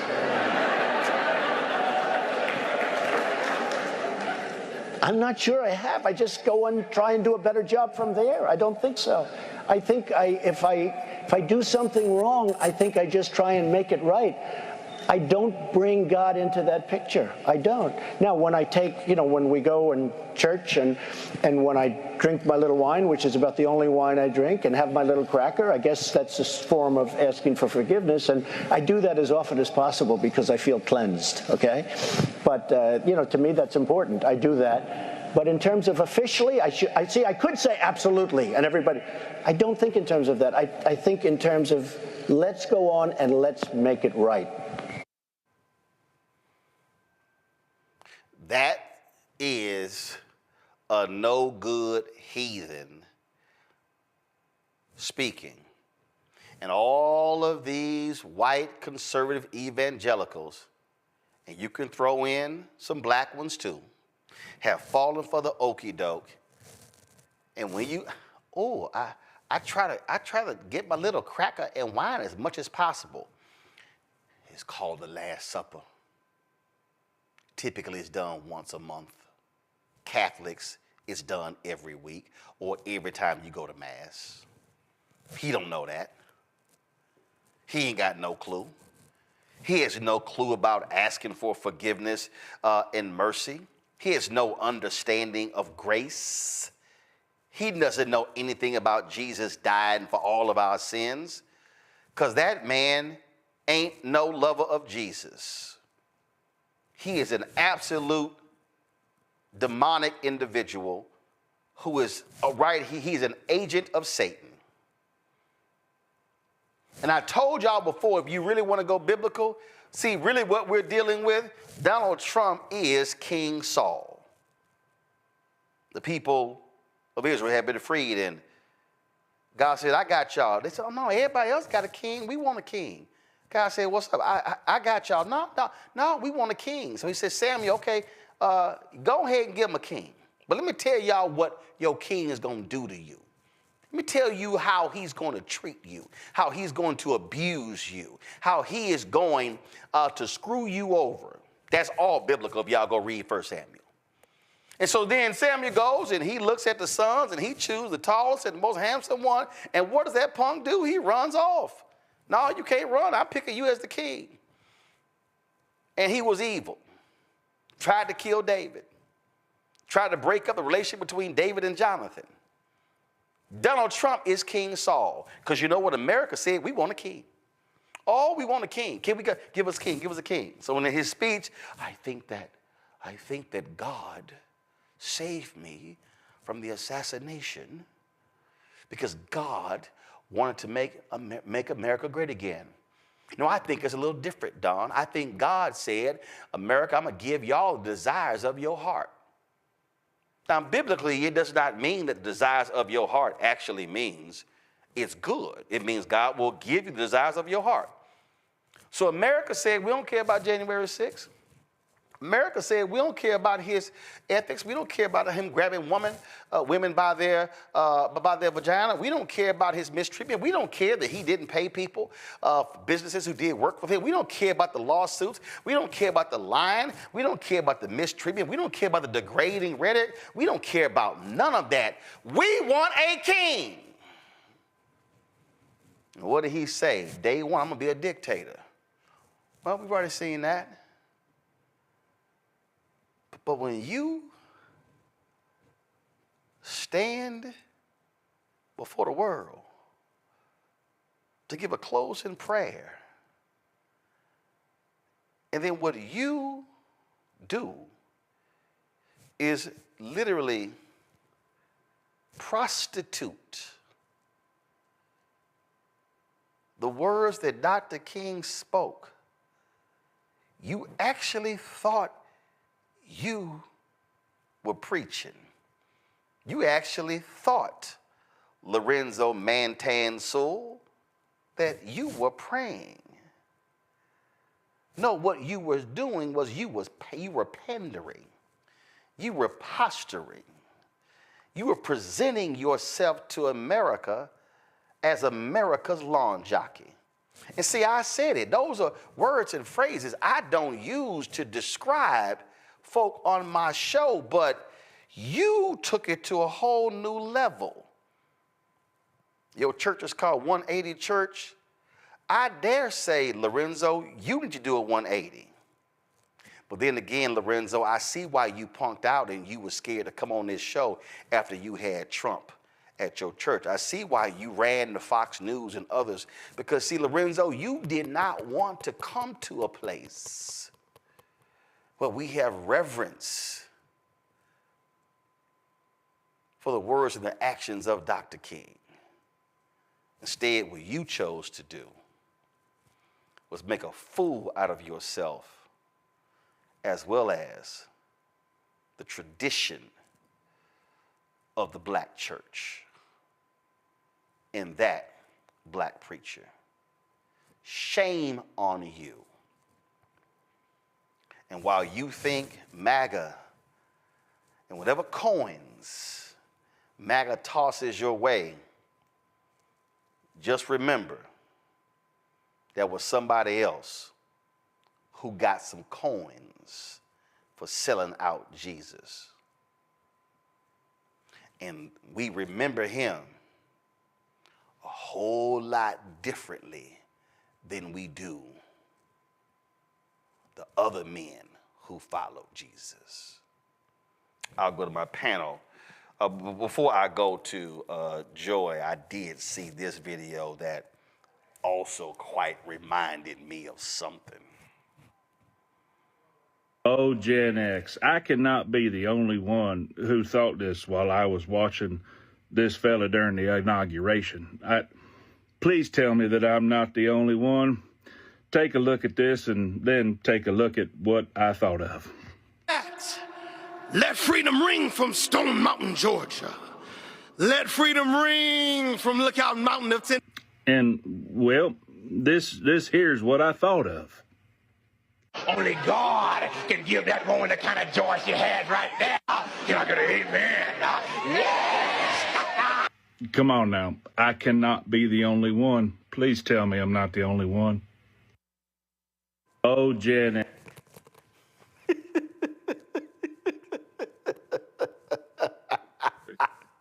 Go ahead, Joy. That's be funny. I thought of that too. So I did watch yesterday. I am home in Florida, and my mom, we just couldn't resist. We did not say Christianly words at the TV. I'll admit that. But when the pastor came on, I just couldn't believe that I knew that he was engaged in a grift. I didn't know about the coins until afterwards. But I was like, if he's engaged with Trump, there's a grift involved. There's money involved. There's some effort to defraud and confuse and befuddle and to make some money off of this engagement. It was the worst acting ever. And I've seen a lot of bad acting. I just couldn't believe it. And a bastardization of religion. Just so embarrassing.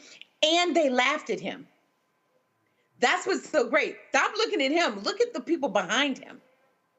They were laughing at him.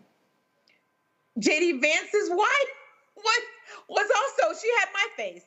It was confusing and obviously he didn't read the room. I mean, none of those people appreciated what he was doing. Even they knew it was off. And Black Republicans, you can be a Black Republican. I love that you juxtaposed with the Bush first inaugural. Think about how divided we were even at that time. But we didn't have a Black preacher come on and make a complete mockery of himself, a performance. And so we know that this person is not any kind of true man of God. He couldn't possibly be and have done all of that. The person we should be focused on is the bishop who spoke today.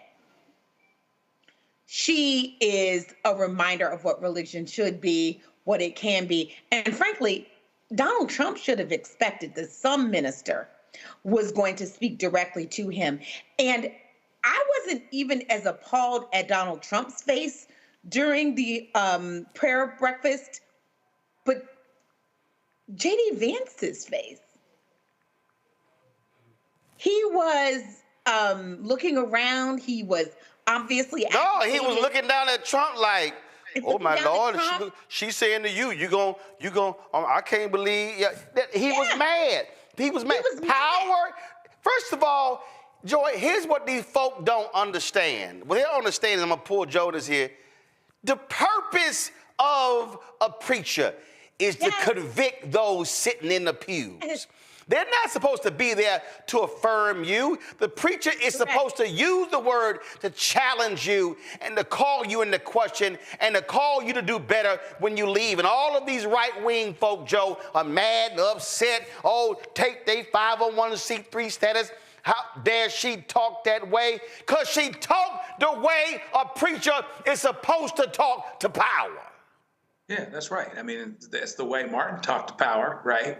And we whitewash how this country, as a country, we whitewash how we felt about Martin as if he wasn't killed violently, which he was. And so, a preacher is always going to call us to our highest purpose, to our highest morals, and they'll use the word actually to do it.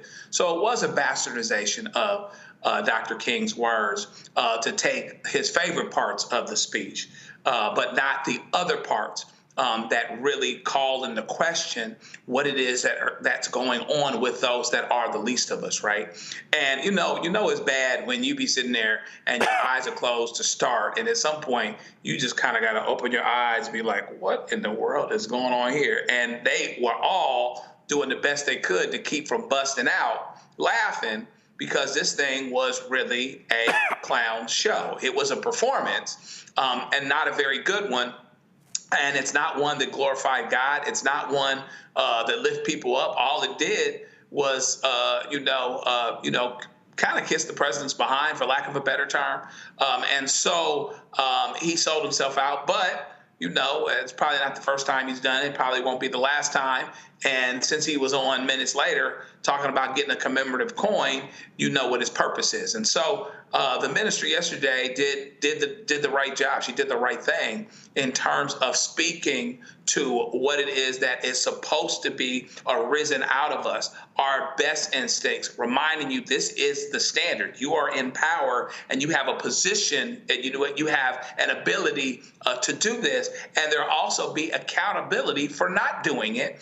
But that's another thing, that the people that seem to be so excited that Donald Trump won, the evangelical types, the Christian types, or whatever else, they're not tripping off him not putting his hand on the Bible. Let Obama not put his hand on the Bible when he was swearing, I knew he was a Muslim and this and that and everything. Hell, they got mad at him over a flag pin.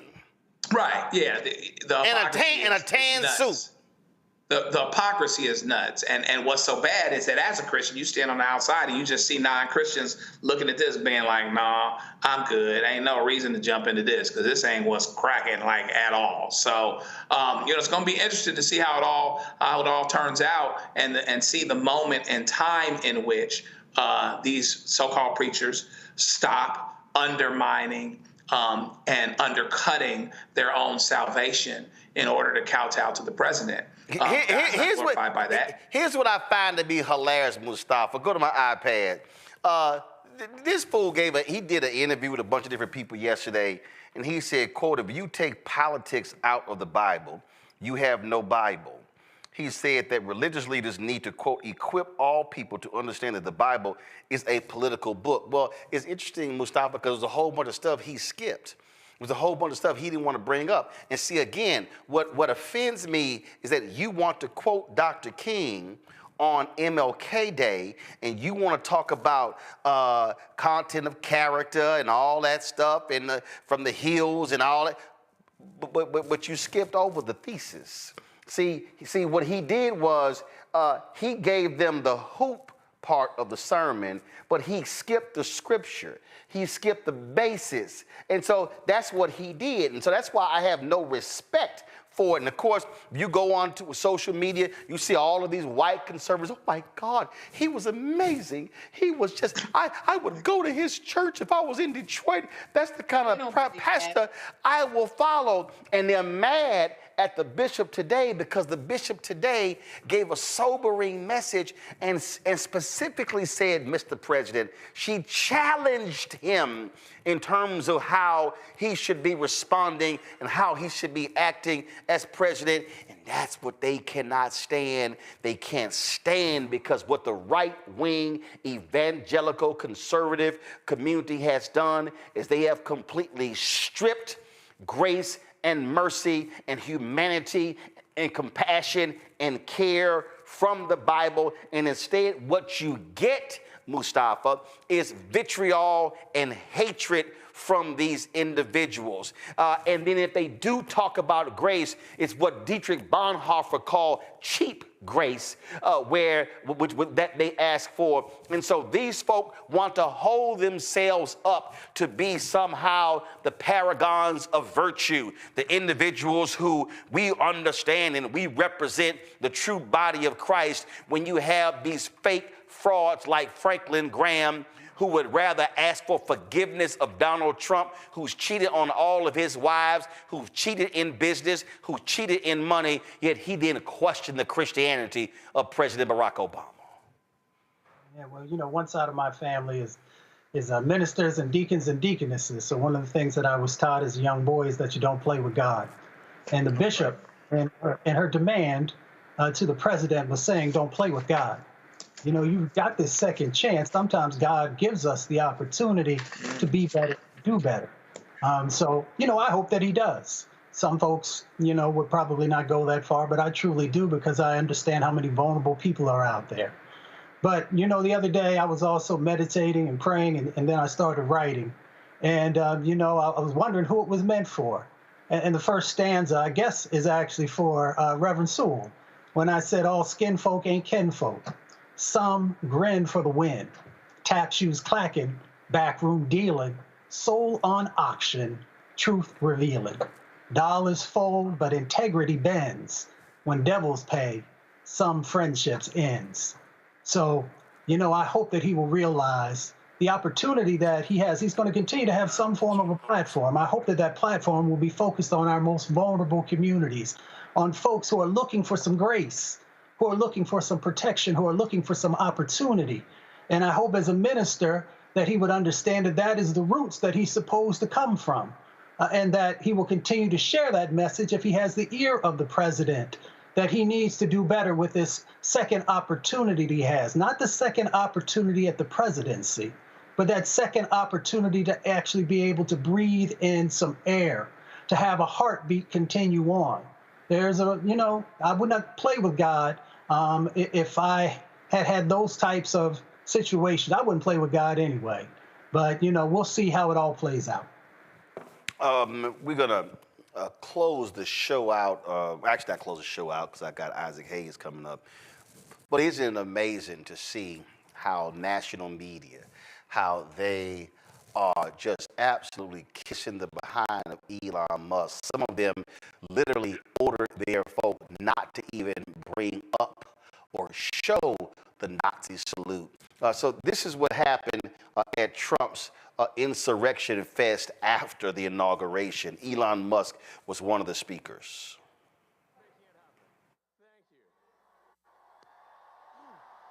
Wesley, come on, Wesley. My heart making it happen. Thank you.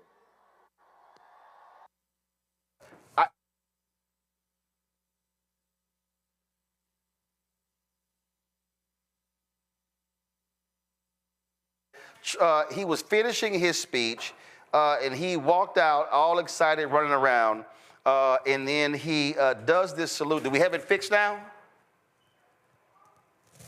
So Elon Musk, at the rally, he does this salute. Now, what's funny is that, or not what's funny, so what has happened is that after he does this, I mean, all these people, I mean, social media goes crazy. People are like, wait a minute, what did we just see?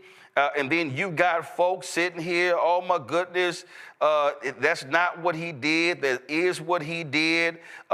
He didn't do it, he didn't salute. I mean, you've seen, I mean, I'm talking about a whole bunch of back and forth, what they claim he did not do. Now, first of all, let's be clear, he did it twice. He did it twice in the particular video. And so just go to my iPad, watch this. So one time, he does it again, okay? Now, here's what's crazy.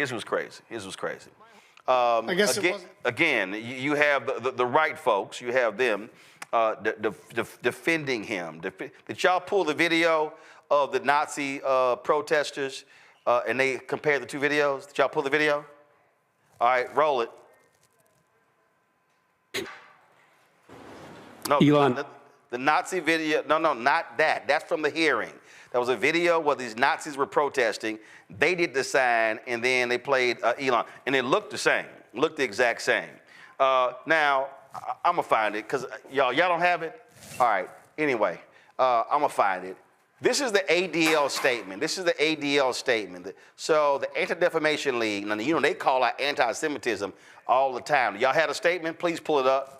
So the ADL issues a statement where people were hoping that they were going to check Elon Musk, and this is their statement. This is a delicate moment.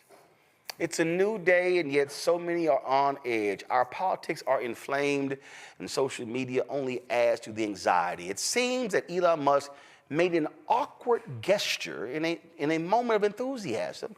Not a Nazi salute, but again, we appreciate that people are on edge. In this moment, all sides should give one another a bit of grace, perhaps even the benefit of the doubt, and take a breath. This is a new beginning. Let's hope for healing and work toward unity in the months and years ahead. Now, mind you, the ADL called Elon Musk on anti-Semitism last year, and he threatened to sue them. I wonder that's why the ADL all of a sudden is skittish. Now, let me also say this here, which is quite interesting. On all the hate boards, the hate groups, they called it a Nazi salute. Somebody just told me the Italian chat boards, they're calling it a fascist salute. Folks in Germany are saying, oh, we know what that is. That's a Nazi salute. But it's quite interesting, Mustafa, how the ADL would release that and folk trying to give him cover for what he did as if we didn't see it with our own eyes. Well, you know, we went through that with the last Trump administration, where we were supposed to not believe what we saw or what we heard. or what some people experienced. You know, it's interesting also. So we know facts. Elon Musk was raised, you know, in the apartheid South African system. We understand that that is rooted in racism and white supremacy. Back further, his own daddy said that his grandparents were with the Nazis in Canada. They moved to South Africa to support the racist apartheid regime in South Africa. Go right ahead. Yeah, thank you for building on that. I was going to just end up saying that. So, you know, and when Nazis and other white supremacists say, we see you, thank you for acknowledging and joining us in the way that we see the world, then, you know, I don't know how others come out and say, well, that's not what he did. If the folks who that's how they get down say, yeah, we now got the richest man in the world who is a part of our symbolism. Let me just leave it at symbolism, because symbolism actually sends a message to folks about what you believe, how you get down, and who you're going to fight for. So, you know, they can say what they want to say, but at the end of the day, you know, the truth is the truth, and we're not dumb people. Joy, go to my iPad. Let's compare the two. Let's just, I mean, so watch this. Thank you.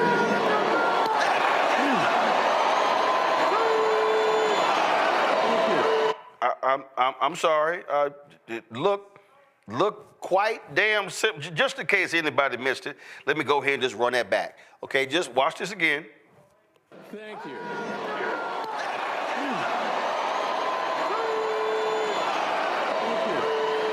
My heart goes out to you. I look pretty damn close to me, Joy. It was exactly that. It wasn't close. It was it. We all know that. We need to stop. There's no one out here arguing about it. We know what happened. It's clear. Let me talk about the Anti-Defamation League. And I spent the whole first part of this segment wondering what I was going to say. I have worked with them before as an ally. Jonathan Greenblatt has done more damage to that organization and its reputation than any other leader possibly could have. He's probably filled their coffers more. He's probably, you know, done other things, but he has damaged their reputation. And at this point, he's gone full circle to where he would be supportive of someone that he knows is an anti-Semite. He knows is a Nazi apologist.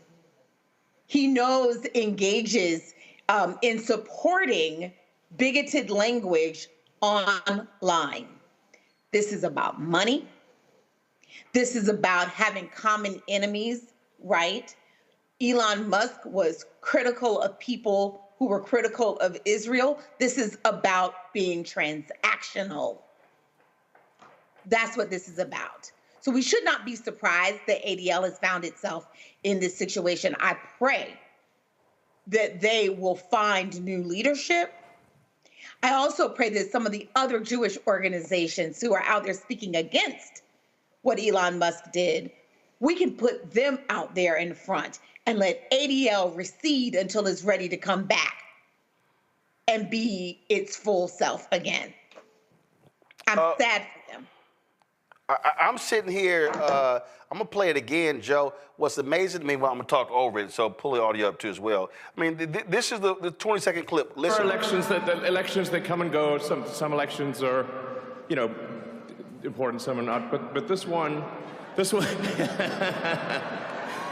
one really mattered. And I just want to say thank you for making it happen. Thank you. And this is also a man who is now aligning with far-right and Nazi sympathizers in European countries trying to impact other elections, Joe. Yeah, I mean, what you're saying is, when you don't really see this for what it is, what you're saying is, here's a guy that can quack swim and have webbed feet, and you're swearing it's not a duck. I mean, once again, you're going to be in the situation where people that are supposed to have credibility, organizations that are supposed to have credibility, that rely on our support, are actually going to sell themselves short and tell you that you didn't see what you actually saw. This make-believe thing is incredibly, incredibly dangerous. And you have to be concerned about how it affects the media. I mean, even the media is talking very little from what I can see about the fact that Donald Trump was the reason that TikTok was on the ropes to begin with all of that time ago. Media is saying very, very little about it. And so it's a danger when people won't say what it is that needs to be said, or when people will act like they didn't see something that they actually did. Elon Musk has the background, he has the history, he has, he's had problems before in terms of the Anti-Defamation League and all of these particular things. And suddenly, however, the Anti-Defamation League comes out very quickly and says with confidence, apparently, that this wasn't what we all saw that it was. And I think that that's a problem, and that's going to continue being a problem. So here's the other thing that we're now seeing. So folks were on social media today, then all of a sudden, well, yesterday as well, they begin to search different things related to Elon Musk, related to Democrats and Kamala Harris on TikTok, as well as Instagram. All of a sudden, stuff wasn't coming up. TikTok, Instagram, we're working on something that happened. No, here's what has happened. This is why you saw all those tech CEOs there. The folk with the information sources, they are aligning themselves with the right wing in Donald Trump. Isaac Hayes III is the founder of Fanbase. He joins us right now. Isaac, you understand this game. You understand algorithms. There are no coincidences. No, not at all. Not with this one. Well, just share with people how just all of a sudden there's certain things you can't search for and you can't pull up, like it just disappeared. That's rigging the algorithm. I mean, it's censorship at another level. It's an oligarchy. It's state-run media. It's all the things that we hear about happening in other countries, but happening right here in the United States of America, which is very, very dangerous because when you eliminate the ability, and I saw this today, some people were saying, if I put in the word Democrat, without the hashtag, it comes up. The importance of a hashtag is it's basically like a hook that attaches all content related to that dates back from the inception of the product. So you got 14 years worth of content that might say Joe Biden or Vote Blue or Kamala Harris or whatever. And if all that content is inaccessible, you're eliminating a lot of information readily available to the public. So it's completely unethical and dangerous. And we're in very scary times right now. But it's also similar to what happened when Elon bought Twitter, when all of a sudden the feed, you start being flooded with all of this right-wing content. And we started seeing the stuff that people we had never followed before. I mean, they were purposely rigging the algorithm to suppress content about Biden and Harris and elevate stuff regarding Donald Trump. Yeah, and they did a masterful job at it. You follow Elon Musk. Well, you don't follow Elon Musk, but you get his tweets or his posts on X, whether you want to see them or not. Well, I blocked his ass. That way I don't see his crap. I just block because you're right. I got tired of seeing his crap show up. And even in that one, he was pissed off. Was the Super Bowl? He sent a tweet out, and Biden's tweet got more retweets. He ordered the engineers to change the algorithm to elevate his tweet. Yeah, I mean, but this is what happens when the billionaires get control of the media. And the media is now in a digital format. It's not television stations, it's apps. So it's very scary to see that Elon Musk and Mark Zuckerberg are all aligned. And then with whatever's going on with TikTok, which I think is temporary, a temporary stay for the other guys to kind of catch up to TikTok, and then they're going to kill it. But, it's just very dangerous. And it really speaks to the necessity for a new generation of social platforms that people have the right to speak and are balanced and have citizen journalism and free speech. Well, and what people don't understand, we talk about these platforms, and the reality is, and we started during the election, a majority of people in demographics 1835, 1849 they were getting their information from Instagram and TikTok. There were people who were saying that TikTok changed their algorithm and was feeding right-wing content. Now, all of a sudden, you got the VP, the vice president of the Chinese Communist Party as a guest, the inauguration, the TikTok CEO sitting amongst them. TikTok sponsored one of the inauguration balls. The Chinese government, they know exactly what they are doing. I mean, I honestly think that the ban doesn't necessarily make sense for me with TikTok and the relationship, because it only bans it. It only gives it till April to sell the company in a 50-50 split between the United States and China. But No. Correction. The law, it wasn't a 50-50 split. Trump is proposing a 50-50 split, Correct. But it actually, the law called for it to be so completely.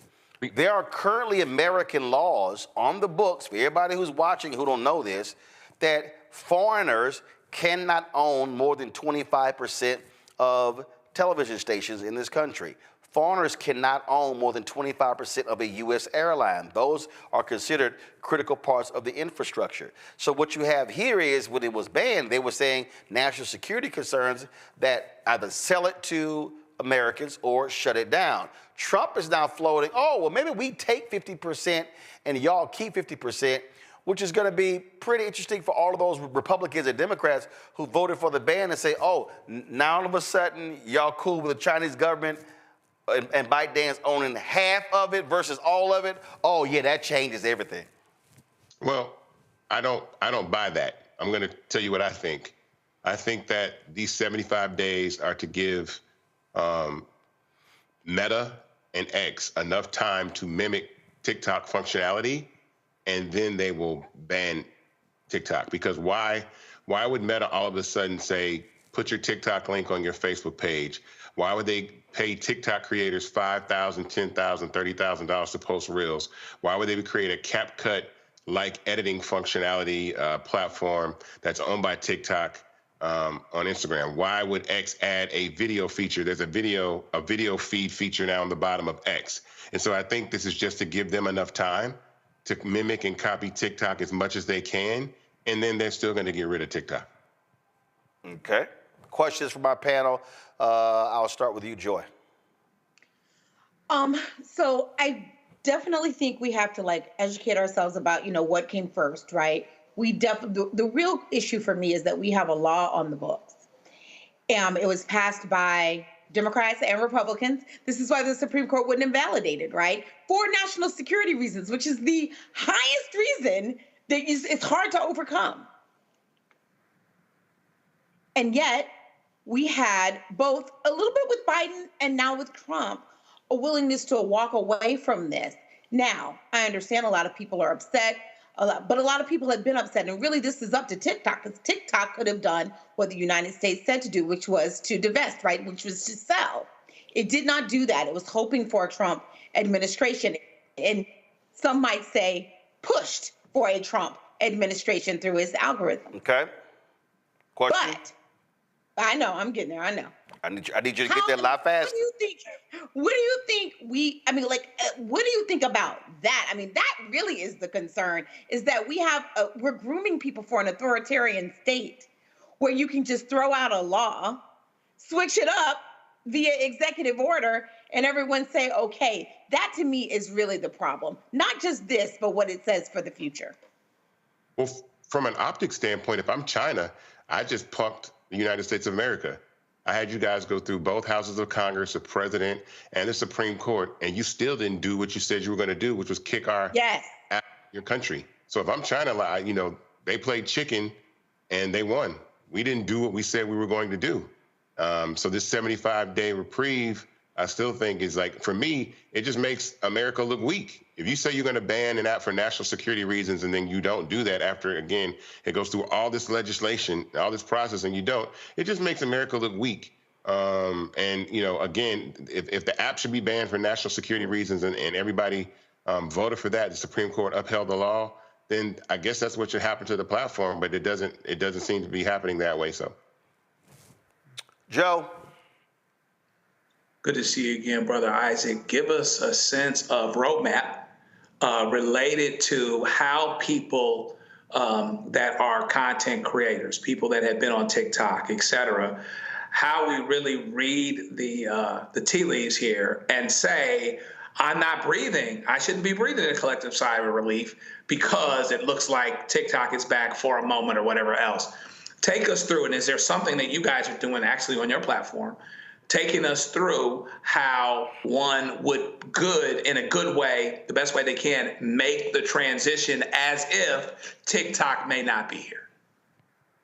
Well, I mean, first and foremost, I think that content creators and users should own their content. No matter where you go, you should be able to pick up and take it where you want to take it and move it around.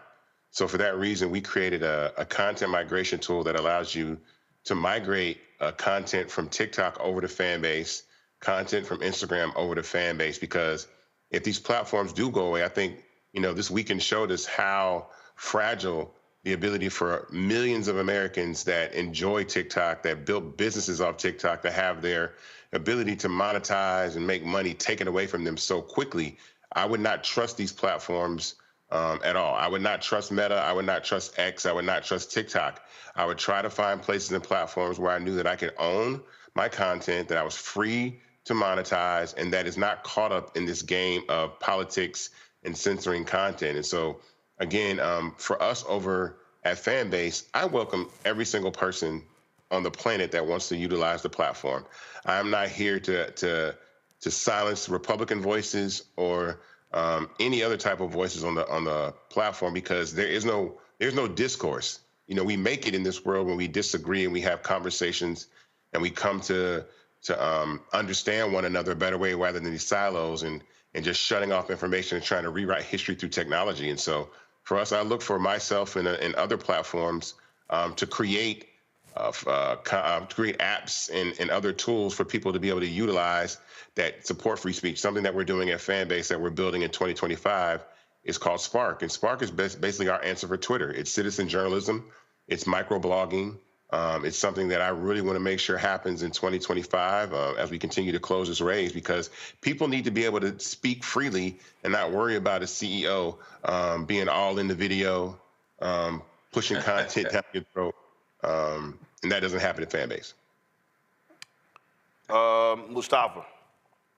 Well, brother, good to see you again. I continue to try and tell everybody to go to Fanbase, check it out, make some informed decisions for themselves.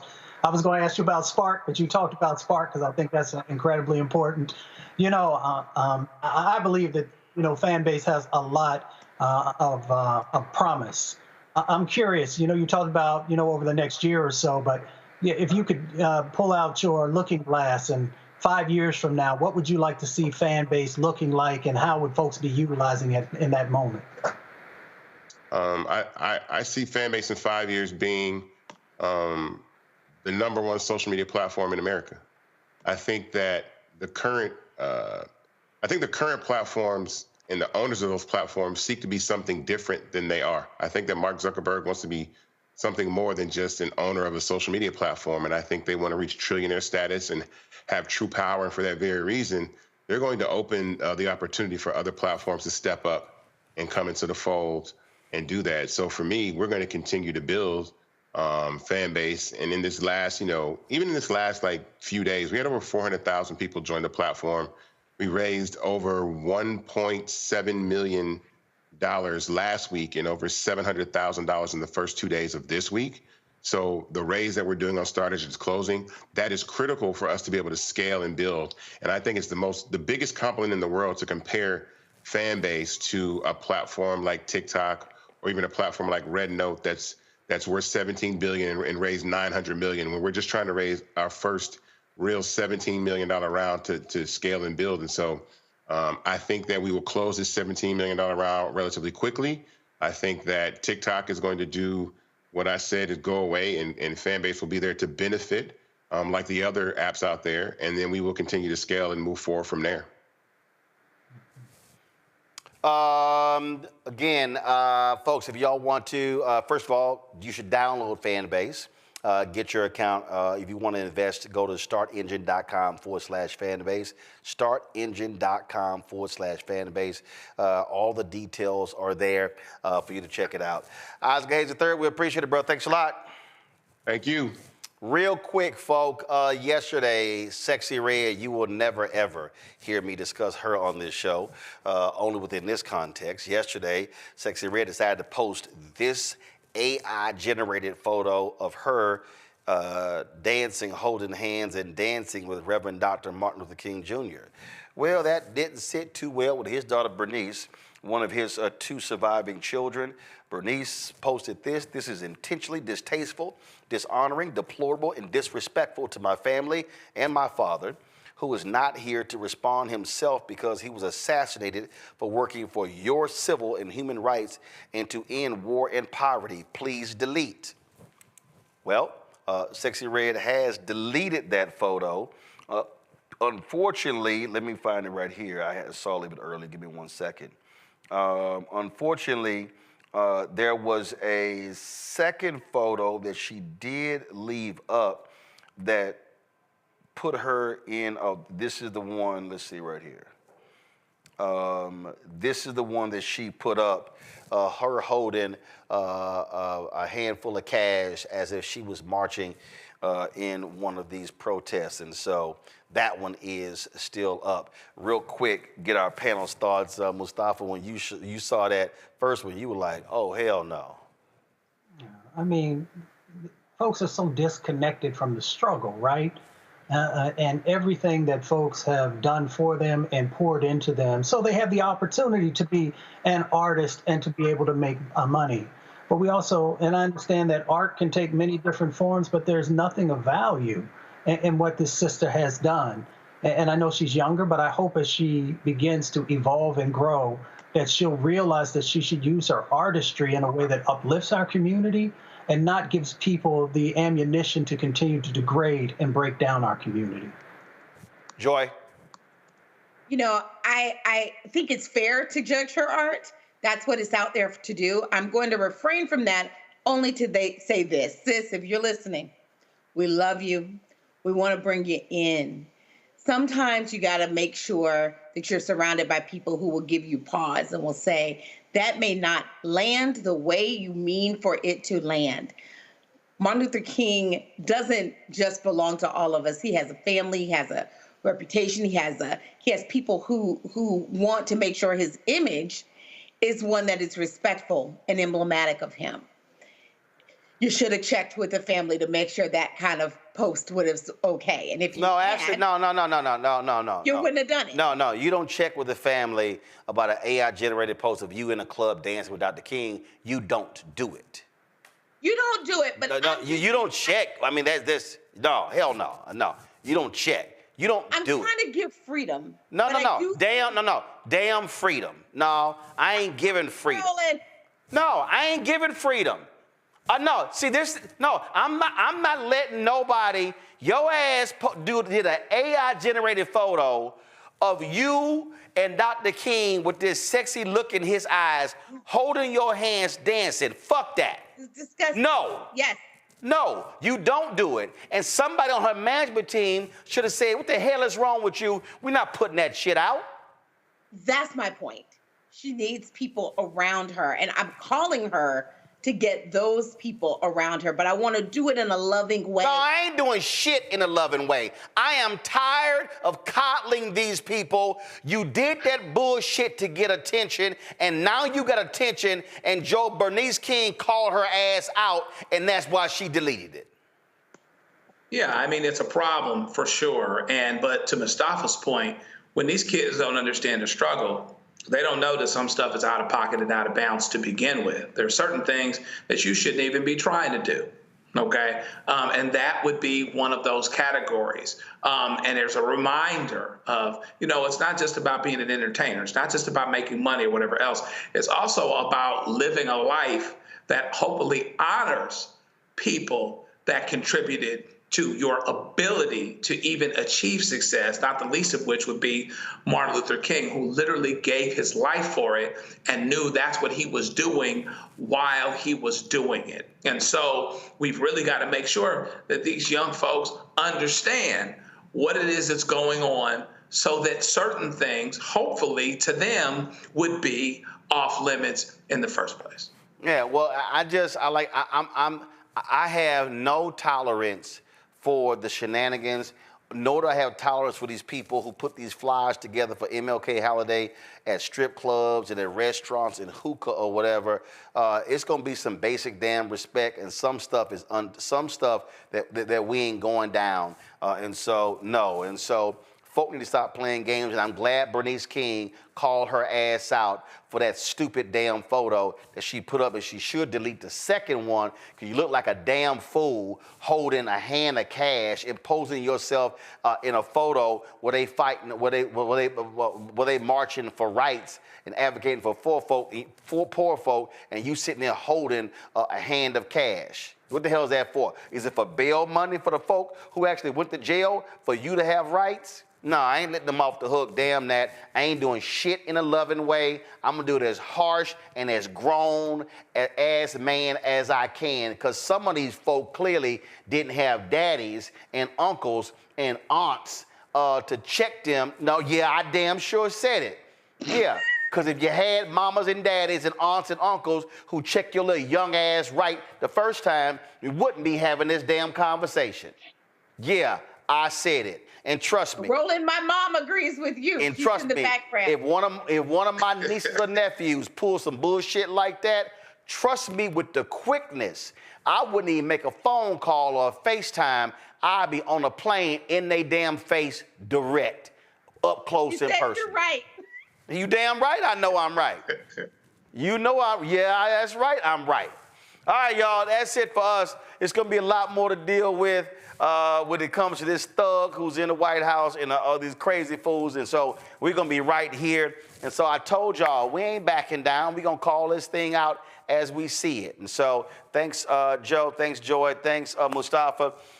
Folks, the reason you got to support the work that we do, because you know what? It's a whole bunch of other people running on TV and radio, making excuses for black artists who performed at inauguration balls, giving them, oh, no, don't call them out. No, we're going to sit here and challenge folk to do what's right, because enough of these games that we keep seeing being played. And so we need y'all support to do this here. I told you, we ain't got no millionaires and billionaires. It ain't like, look, Elon ain't gonna be cutting no check.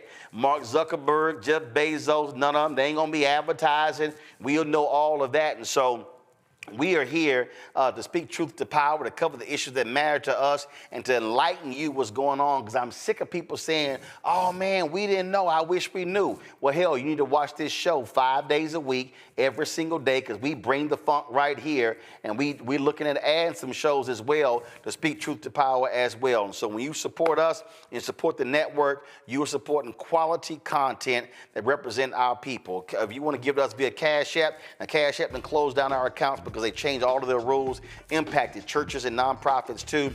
And so you could use the Stripe app, the Stripe QR code, to give to us via Cash App. It's right there on the screen. If you're listening, go to blackstarnetwork.com.